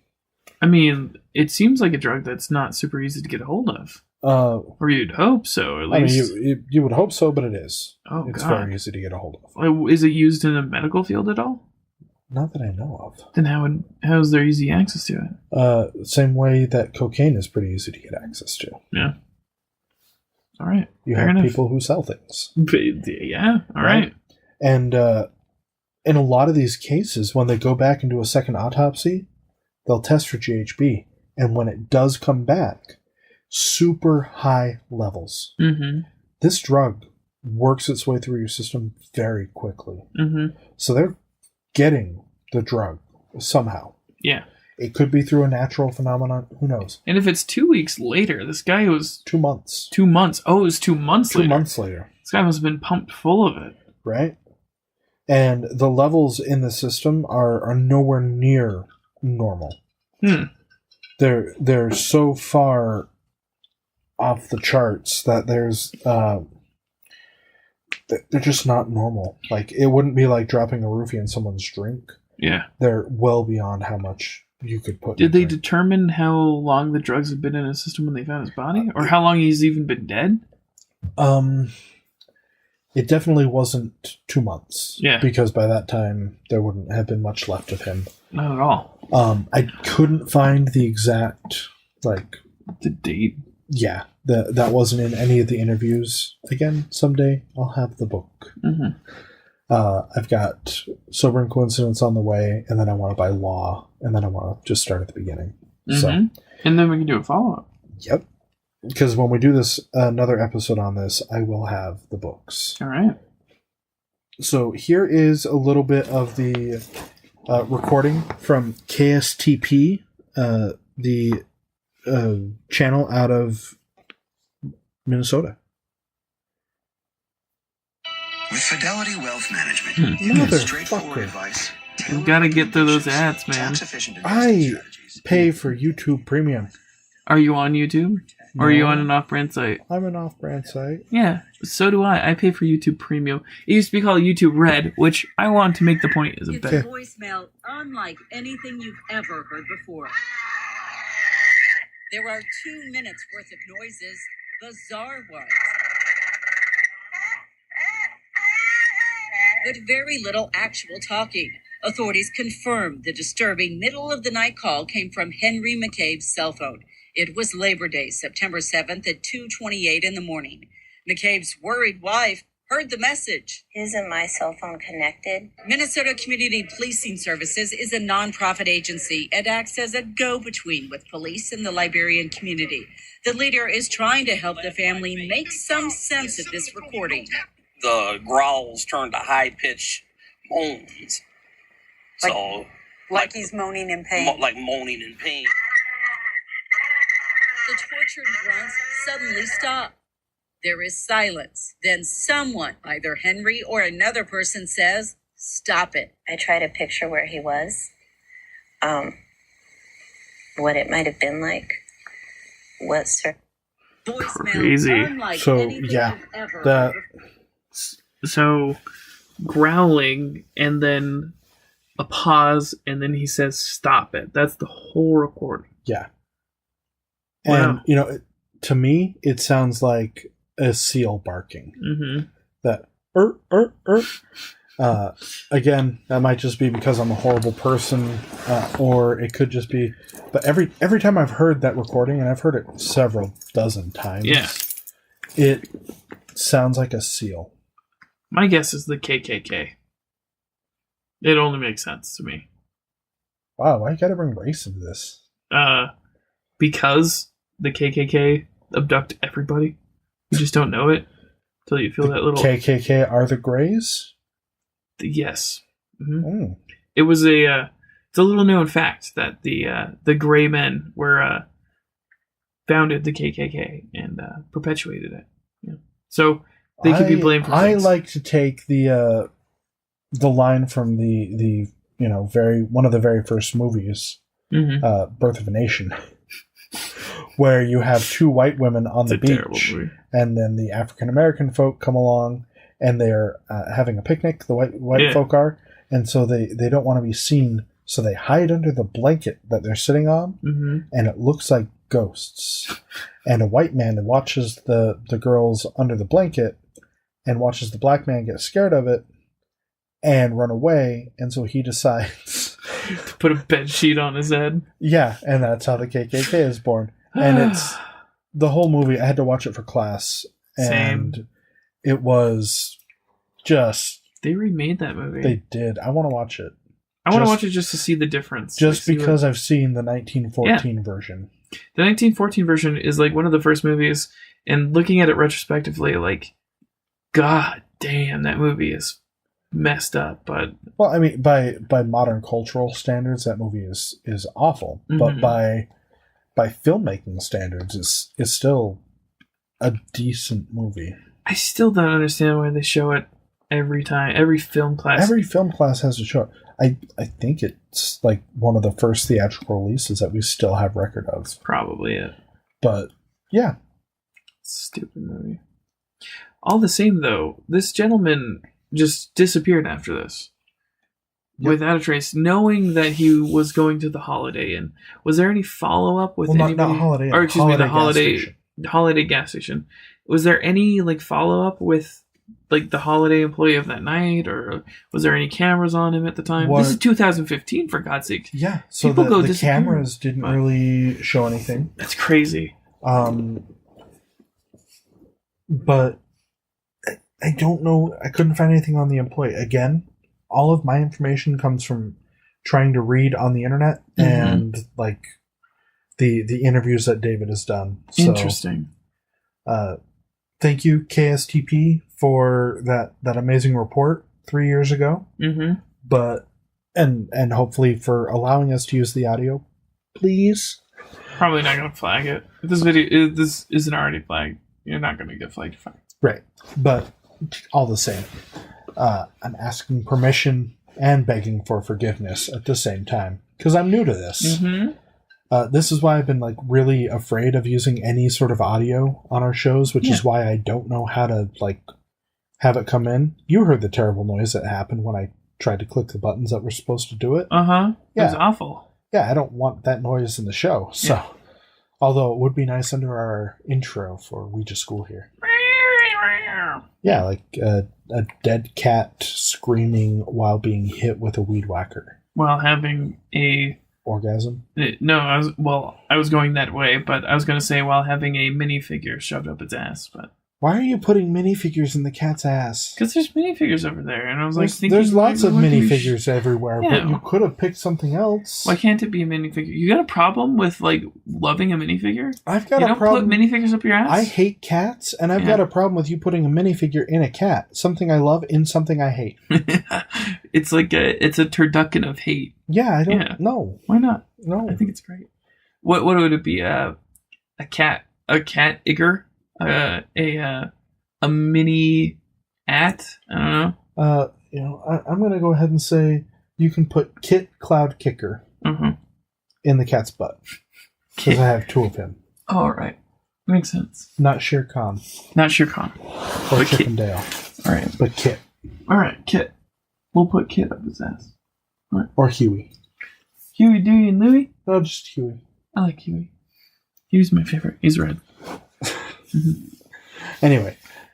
So yeah, that's Henry McCabe, and that just goes to show you so many of these cases of people who are in the cities, and he's high profile. Yeah, Most he got of a lot these of guys, attention. There was one guy who went, I can't remember his name, but he went to visit his friends about midnight, and at some point during the night, he left the apartment for just a minute and left his cell phone, and he disappeared. Crazy. And they found his body in a place that had already been searched. Because he was pretty close to a target that had a retaining pond behind it. Yeah. And they found his body floating in the water like a week and a half later. And it had only been, it only showed signs of being in the water for 2 days. So, what was that? Who knows? Dude, no idea.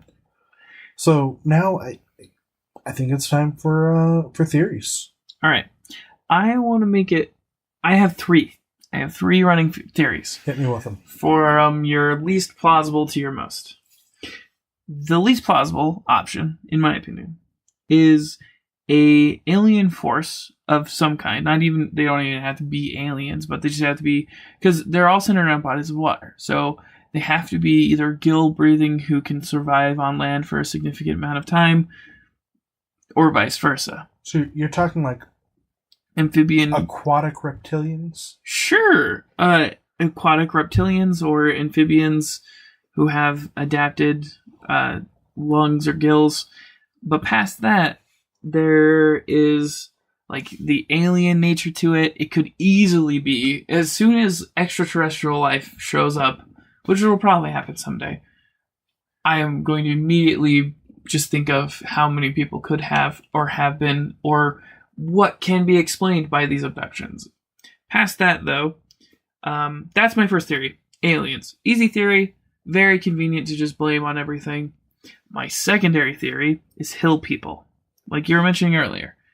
People that live out in the middle of nowhere, that lawless, uneducated, people that do their own thing for their own reasons, are very good at hiding and avoiding the real world, because that's how they've been for however many years.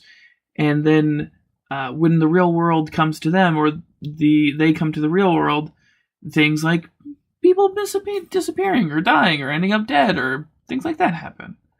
And my most plausible theory, the theory that I want to go with, is the idea that there are killers in this world that are good enough to get away with it more than once, and they themselves have picked up on this pattern of large bodies of water, remote places, groups of people with stragglers either behind or in front of, things like that, and they know what to target and they know how to target, and they look for and find these people, kill them, and leave no trace because they have the ability to do so. And whenever they're done with their body or the individual themselves, they dump it somewhere. That's my most plausible theory, the one I'm going to stick with. And even in a city, I live in downtown Salt Lake. White panel vans happen all the time. People get kidnapped. Doesn't matter age, gender, anything like that. It happens. You just saw that story out of Wisconsin? Which one was that? Where they rescued 132 sex trafficking victims. 132 missing children rescued. Yeah. How long had each of them been in there? God knows. Yeah. God, that's crazy. It's still early, but they did a sweep across 3 states. Yeah. And it resulted in several more children being found. But see, that's my most plausible theory, is it's easy to say aliens, it's easy to say government conspiracy for some reason, but my thing is it's got to be serial killers. It's got to be serial killers or people that kill and have identified patterns that normal individuals don't get because we're not all psychopaths, and they follow them from previous examples and commit these crimes and get away with them. The ones that don't get away make big news. Like Ted Bundy's a great example. Him and his bunker out in the middle of northern Salt Lake are a fantastic example of how a serial doesn't get away with it always. But that's my personal theory, is just human beings getting away with killing other human beings and doing it either very well or to the ineptitude or the lack thereof of law enforcement not finding obvious clues, being lazy, not doing what they should to make sure that these people get put away. You make a lot of really good points, and I especially like your idea that these serial killers are picking up on the patterns. Yeah. They were able to see them well before. But you know what I also kind of worry about, now that you've brought that up? Yeah. Is what if by presenting these patterns and these theories, it causes a serial killer? I mean, absolutely. To come from it. Just by bringing attention to it. You know, like you talk to... Why is my phone talking to me? By bringing attention to it, simply, the more attention, the more light that something has, sure, there's going to be people that try it, right? It's true. But the more light and the more attention that something has, the more good people are going to see it and be aware of it. It's the theory behind gun control currently is if there are enough people aware of the situation with gun control, there's enough people there's enough light that can be exposed on it, there is a level of gun control that can happen. Everybody still has their guns, but we vet those individuals purely on being aware of the kind of individual that should and should not have a gun. It's the same theory here with our serial killers. If we make aware of these patterns, then we can be aware of the patterns in the future to make sure that individuals like this can be caught and to prevent this. Okay. But there will absolutely be people that look at this and go, yeah, I'm going to go and do that. Yeah. Mm-hmm. And sure, most of them probably going to get away with it. You have to look at the ineptitude of law enforcement and how successful and unsuccessful they are. Find an area where they're not, the park rangers suck ass and go kill 4 or 5 people.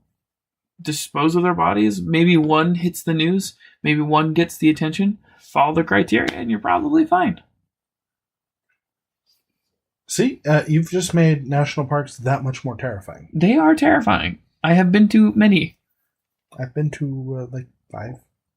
I've been to about 6. 5, 6. Okay. Yeah. They're pretty, they can be fucked up. I really like Mount Rushmore. Never been. I'd like to. Mount Rushmore's beautiful. That's in North Dakota? South Dakota. South Dakota. Yeah. It's in the Black Hills of South Dakota. Black Hills, South Dakota. Really good wineries up there. That's where my mom was born. Really? Yeah. Nice. Mm-hmm. Very cool. Really nice wineries. Mm-hmm. Oh, yeah. What's your running theory, though? All right, so, you know, if we're going to do it on the way that you did it, number like -1 is going to be UFOs. UFOs. Yep. I don't Aliens. think it could be, but I really don't think UFOs are coming in and abducting people from national parks.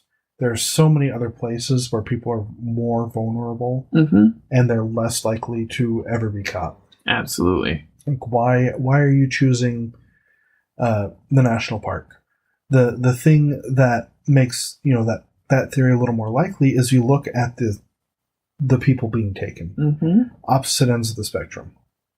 The mentally handicapped to the far superior in intelligence. Exactly. Yeah. So you have, like, Timmy from South Park and Dr. House. Timmy! Yep. Timmy! Yep, they're getting abducted together. Timmy and Dr. House are getting abducted together and separate. But you know who's not? Who's not? Butters. Butters will never be abducted. No. I love Butters.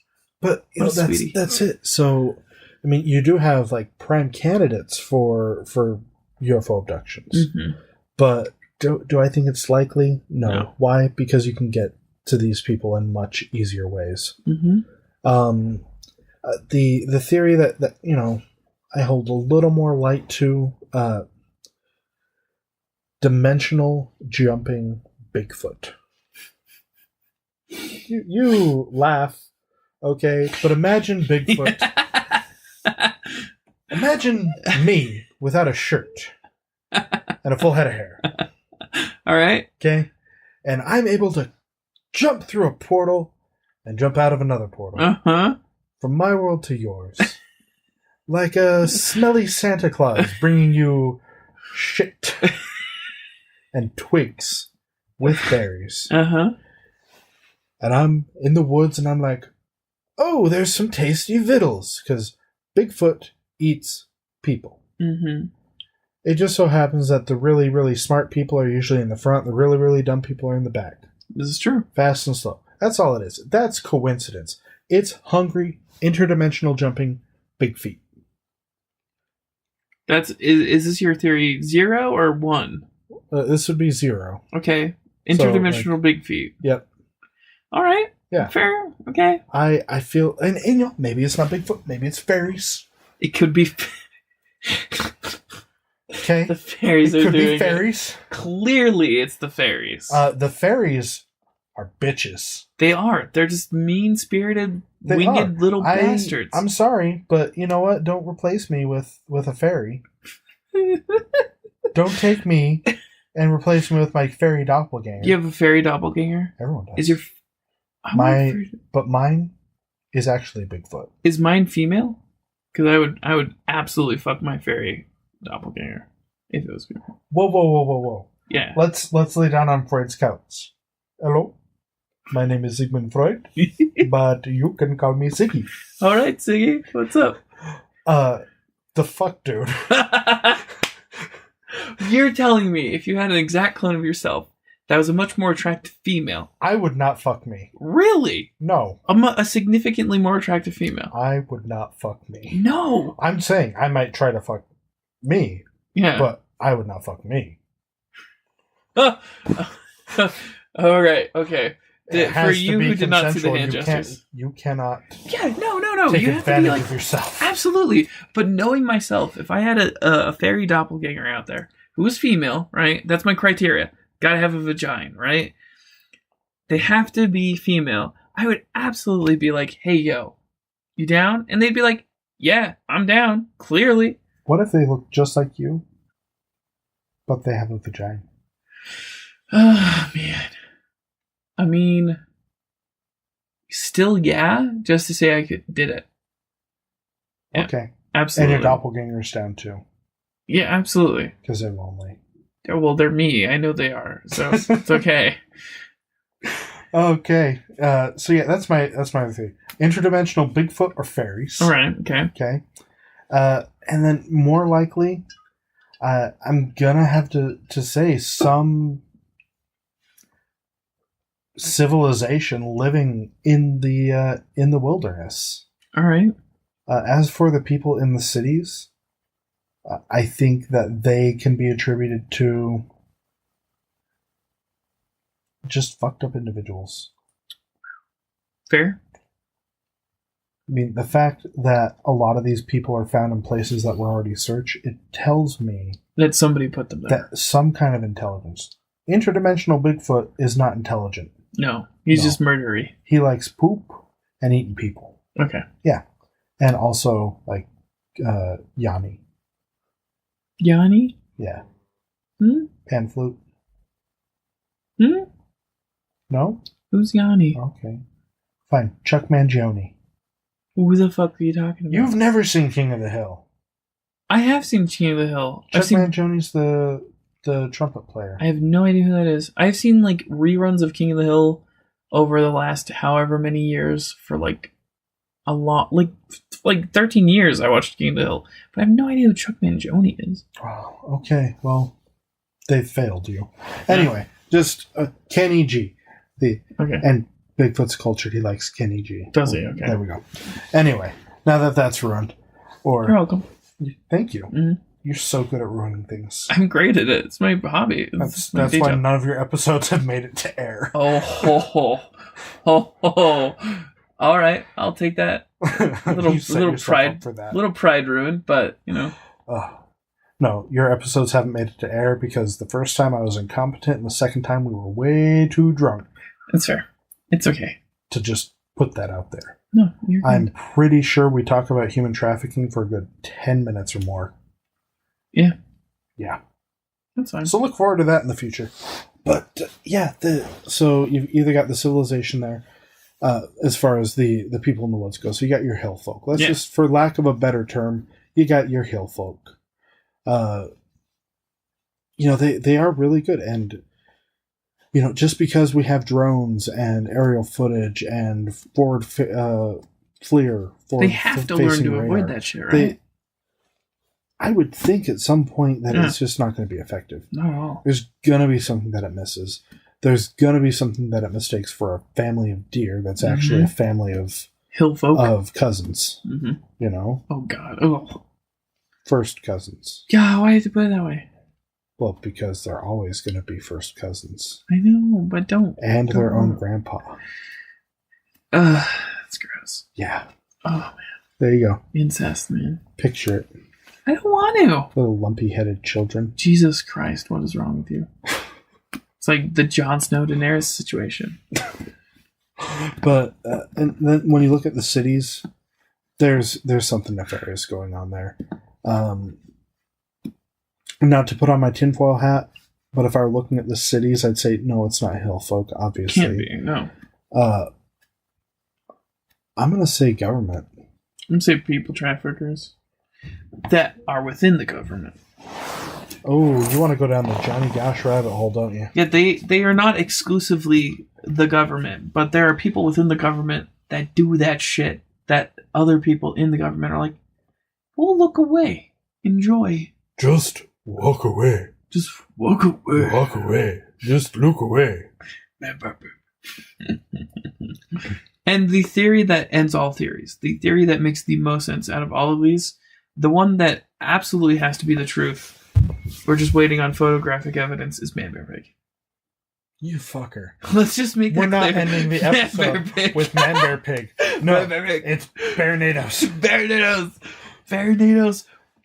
That's his mode of transportation. Bearnados are what happen. Cybernetic laser shooting Bearnados that Man Bear Pig rides. I would be more inclined to say that it's what happens when Sharknado picks up a bear by accident. The bear will assimilate the sharks. Yeah, like the Borg. Mm-hmm. Yeah, and give them lasers. Furry, hairy sharks. With hairy legs and arms. Shark bears. Shark bear. With lasers. Man Bear Shark Pig. Man Bear Shark Pig. Nope, and that's Bear Shark Pig. That's how a Bearnado is born. A Bearnado is born. It's the Cybernetic. It's the Charmeleon of Sharknadoes.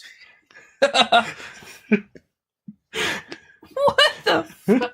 All right, man. Yeah. The Charmeleon, the second evolution of a Sharknado is the Bearnado? Yeah. What's the third? A Dragnado? No. Dragons aren't real. Sharknado isn't real. You can't prove that. You can't prove that Bearnado isn't real. I can prove that. No, I can prove Bearnados are real. You can't prove that Dragnado isn't real.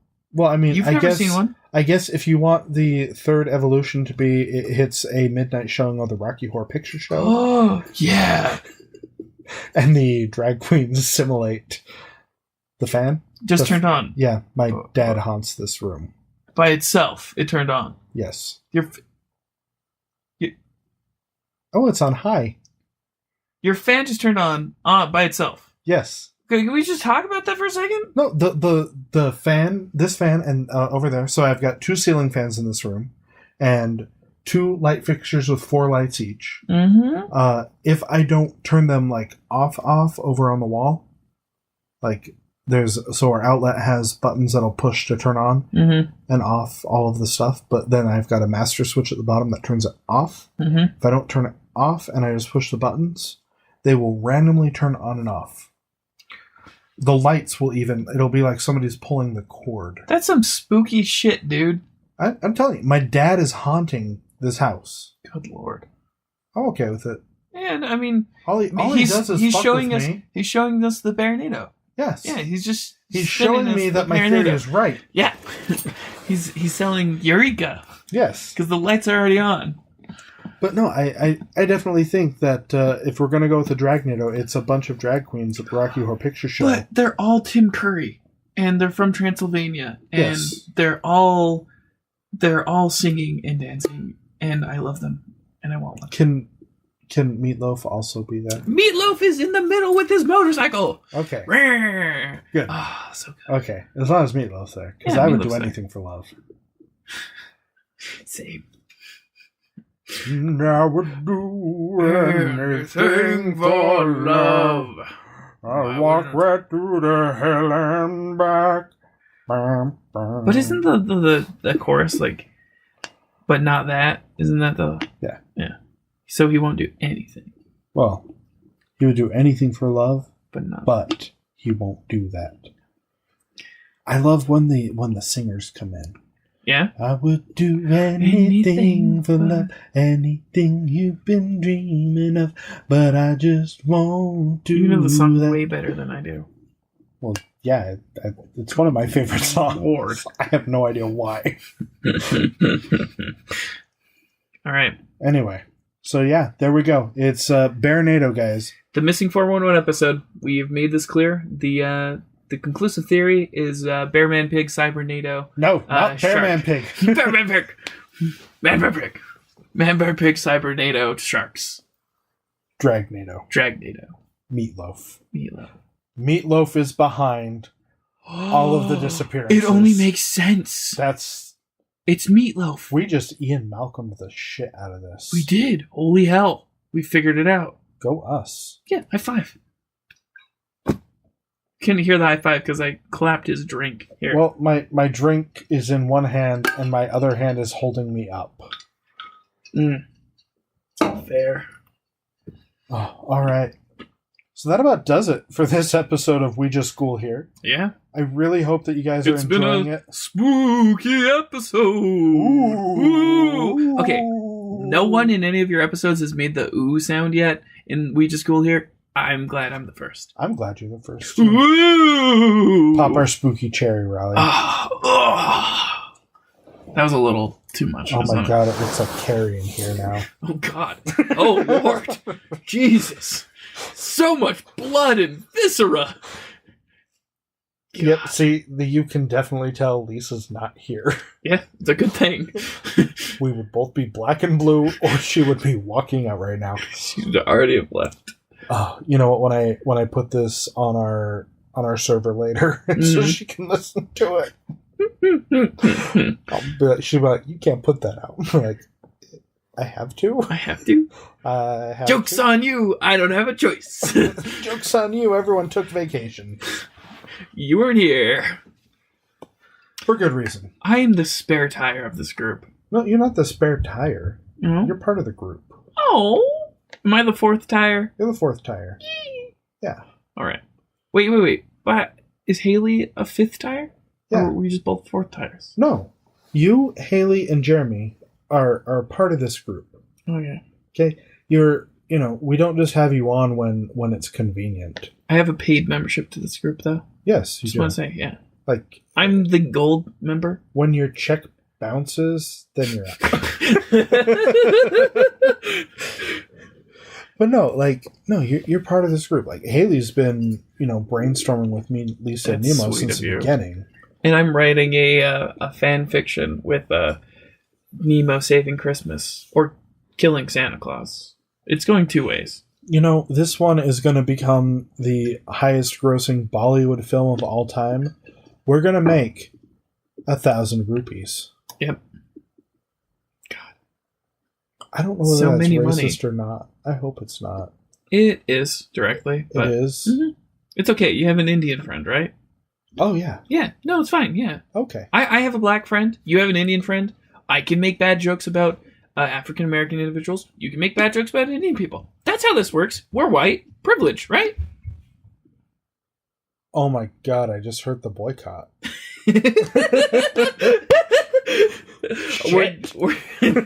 I just want to make it very clear we were just kidding. Fuck. Thanks, Raleigh. You're welcome, fam.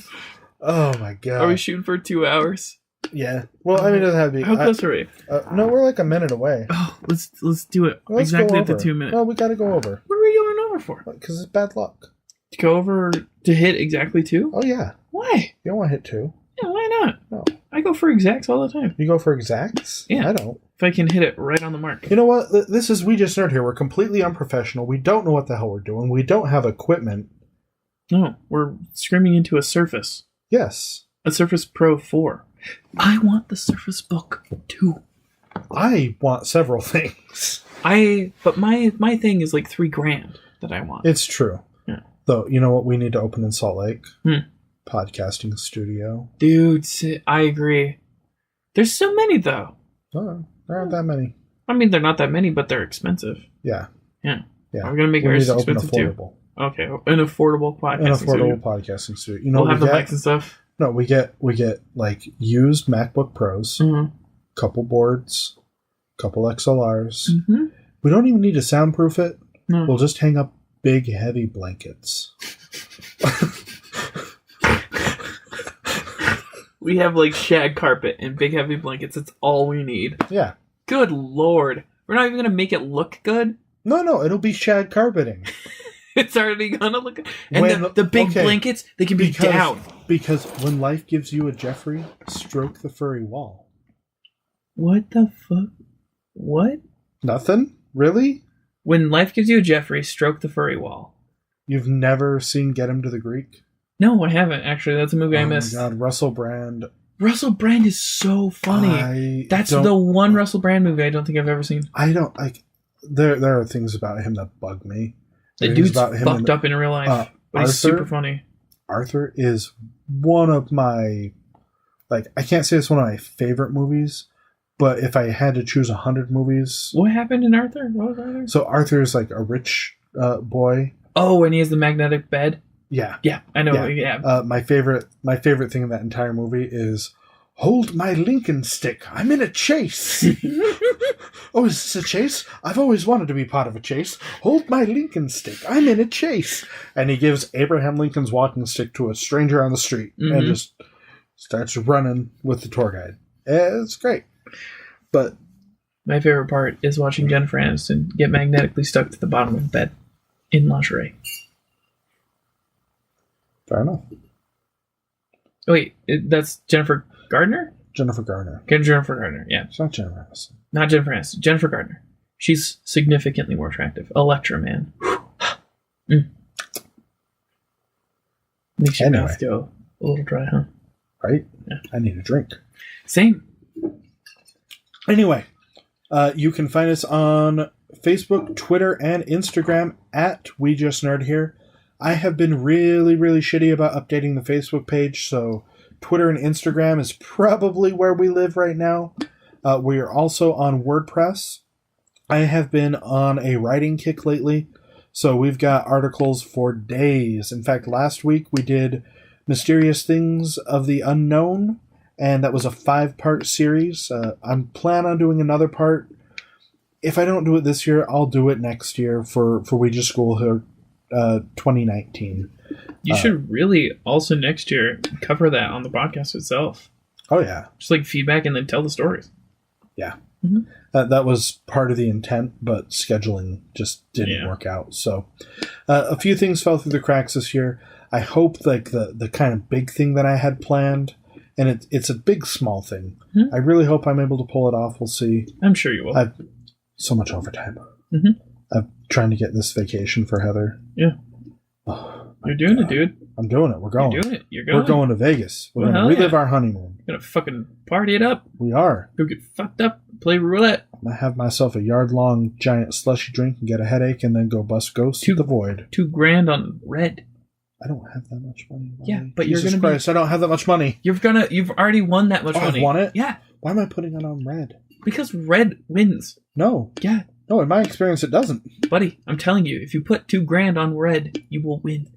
Okay, are you willing to back this up? With $2,000? Fuck no. Okay, then. Yeah. But I'm telling you, if you do it, you'll succeed. So here's what we do. Mm-hmm. We each take $2,000. Mm-hmm. Put it on black and red. Mm-hmm. Whoever loses gets $2,000 from the winner. That is how roulette works. Yeah. But you know what happens? Hmm. It lands on green. Fuck, the one green space. Fuck. Think about the money you'd make on that. Holy fuck. A stupid amount of money. You can't bet on green, though. Yeah, you can. I mean, you can take the number and bet on Double the number. zero. Yeah, but there's a red and a black, but there's no green space. You just have to go to 0 and bet on 0. Yeah. You bet on the number, not on the color. Where on red and black, you can bet on color. I love roulette. It's the one game that I can't cheat at. Because it's just chance. So good. So is craps. You can cheat with craps. You didn't talk to me off the air. All right. Anyway, so yeah, check us out on wejustnerdhere.wordpress.com. Like we mentioned earlier, you can hit us up on Patreon. Also, I've been posting links to Acorns. If you haven't downloaded the Acorns app, start growing your future today. I am not getting paid by Acorns to endorse them, but if you use the link in any of our tweets, I do get a couple bucks, and if I can get a certain number of people per month, eventually I'll get a referral bonus of a few $100s. So that'll help us buy some much needed equipment, hopefully make us sound better. I think we sound perfect. I think we sound pretty good. We're Adonises of the radio. Ooh, Mm-hmm. Adonisai. Adonisai. I feel like we should have horns. We do. They just need to get warmed up. Red rocket out. Okay.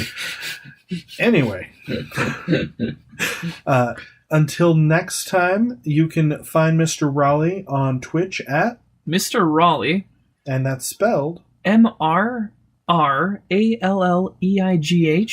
You can also find me on YouTube at the same, Twitter at Mr. Raleigh18, and everywhere else Mr. Raleigh. And I'm at Joshua Tracy85 on Twitter. And my Instagram is just the We Just School Here Instagram. So, yeah, Lisa and I kind of run both of the Twitter site and the Instagram site and the Facebook page together. So, you'll never know who it is posting, but, I mean, if it's about some random old shit, it's probably me. And if it's about something, like, worthwhile, it's Lisa. So. Makes sense. Yeah. Yeah. She's the quality and I'm the crap. And until next time, we just nerd here. I don't remember how the song goes. It's my favorite part too.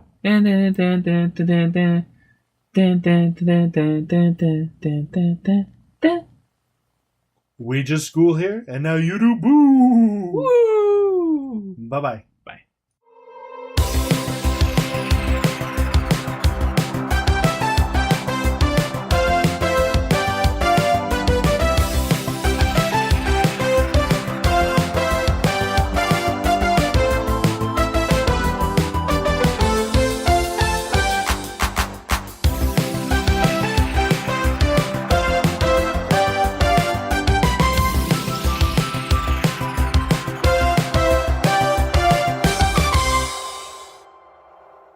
Really? I don't remember how it goes. Wait.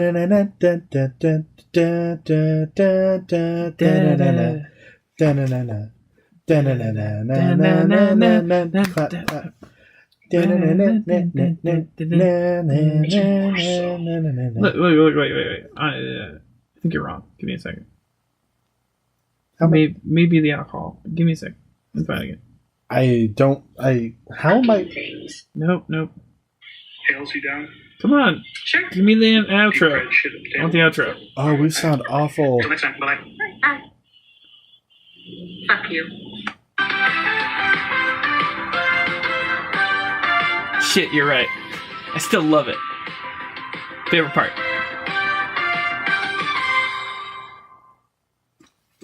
Da-na-na-na. It's a hard. Right? Yeah, it's great. It's hard symbol. Mm-hmm. Vlad did a really good job with that. It's cool, dude. I wish I could have commissioned it. You paid him what, $5? 12. To use it on your podcast, copyright? Yeah. Nice. Yeah. eventually, like, I wanted to, and I had every intention to, I just didn't, because I didn't know what to expect financially. I wanted to reach out to him and say, hey, can you add some, like, spooky sound effects for We Just School here? But I think I've learned enough now that for, and this is going to be a major spoiler because I'm not announcing it till after this event. But right now I can only think of like 2 people who listen this far into an episode anyway. Just me. It's only me. No. The original Nemo does. Does he? Yes. I like him. The original Nemo is phenomenal. He's getting married. I'm so excited. He told me how he was going to propose, and he was so nervous that day. And I was like, why are you working? He's like, because. And I was like, what the hell? Right. I was so pissed. I was like, why the fuck are you here? I was so pissed because I didn't find out until a week later. That he proposed? Oh, hell no, dude. Me and original Nemo, we're best friends. I love him. I'm his fucking trainer. Yeah, that does matter. I'm his editor. Quite often. No, but like, I was just like, yeah. And he always comes up and he's like, really? And he just loves how pissed off Nemo gets. Yeah. I do too. Nemo gets so mad. Nemo gets so mad when you bring up the original Nemo. Yep, he's just like... It's great. So pissed off. Well, no, I think you and him and Jeremy are the only ones who listen to the post-credits here. Post-credits? So, they're my favorite part. Here I am. Hey, Raleigh, you're the best and the sexiest. That's just for future Raleigh. Aw, look out for future Raleigh. Future Josh, don't buy that. Yeah, dude, it's not worth it. It's a lot of money. It's going to sit on a shelf. You're okay. But there's an empty space. Hey, wait.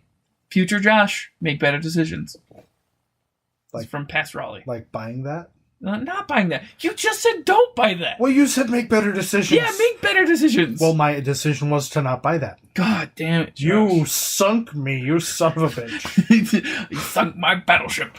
But no, and it's funny because I was talking to Ian the other day, and he guessed the title of our Christmas event. Ooh. And our Christmas event isn't going to be as, I guessed it too, though. Did you? Yeah, because I said, because you were making it so apparent. You were like, hey, can you guess it? We just ghoul here. What's our Christmas event? And I was like, we just Yule here. And you're like, yeah, we just Yule here. And then you just went on and on. And I was like, okay, well, you're clearly. Did I spoil it? I'm sorry. No. Okay. Just, I'm so excited. I'm so excited for Christmas shit. Like, and I don't know what it's going to be yet. I know it's not going to be an episode every week in December because we gotta have it like a gift opening thing where we open gifts and stuff. Oh, that'd be fun. Yeah. Ooh, whatever I get, I'm going to describe it as a throbbing dick. Black veiny cock. Yeah, no, I'm just going to be like, oh my god, it's exactly what I wanted. Just a throbbing erection. But it's not mine. If I go out and find a bull dick... What the fuck? Why? What? I know some butchers. Why would you do that, you monster? What?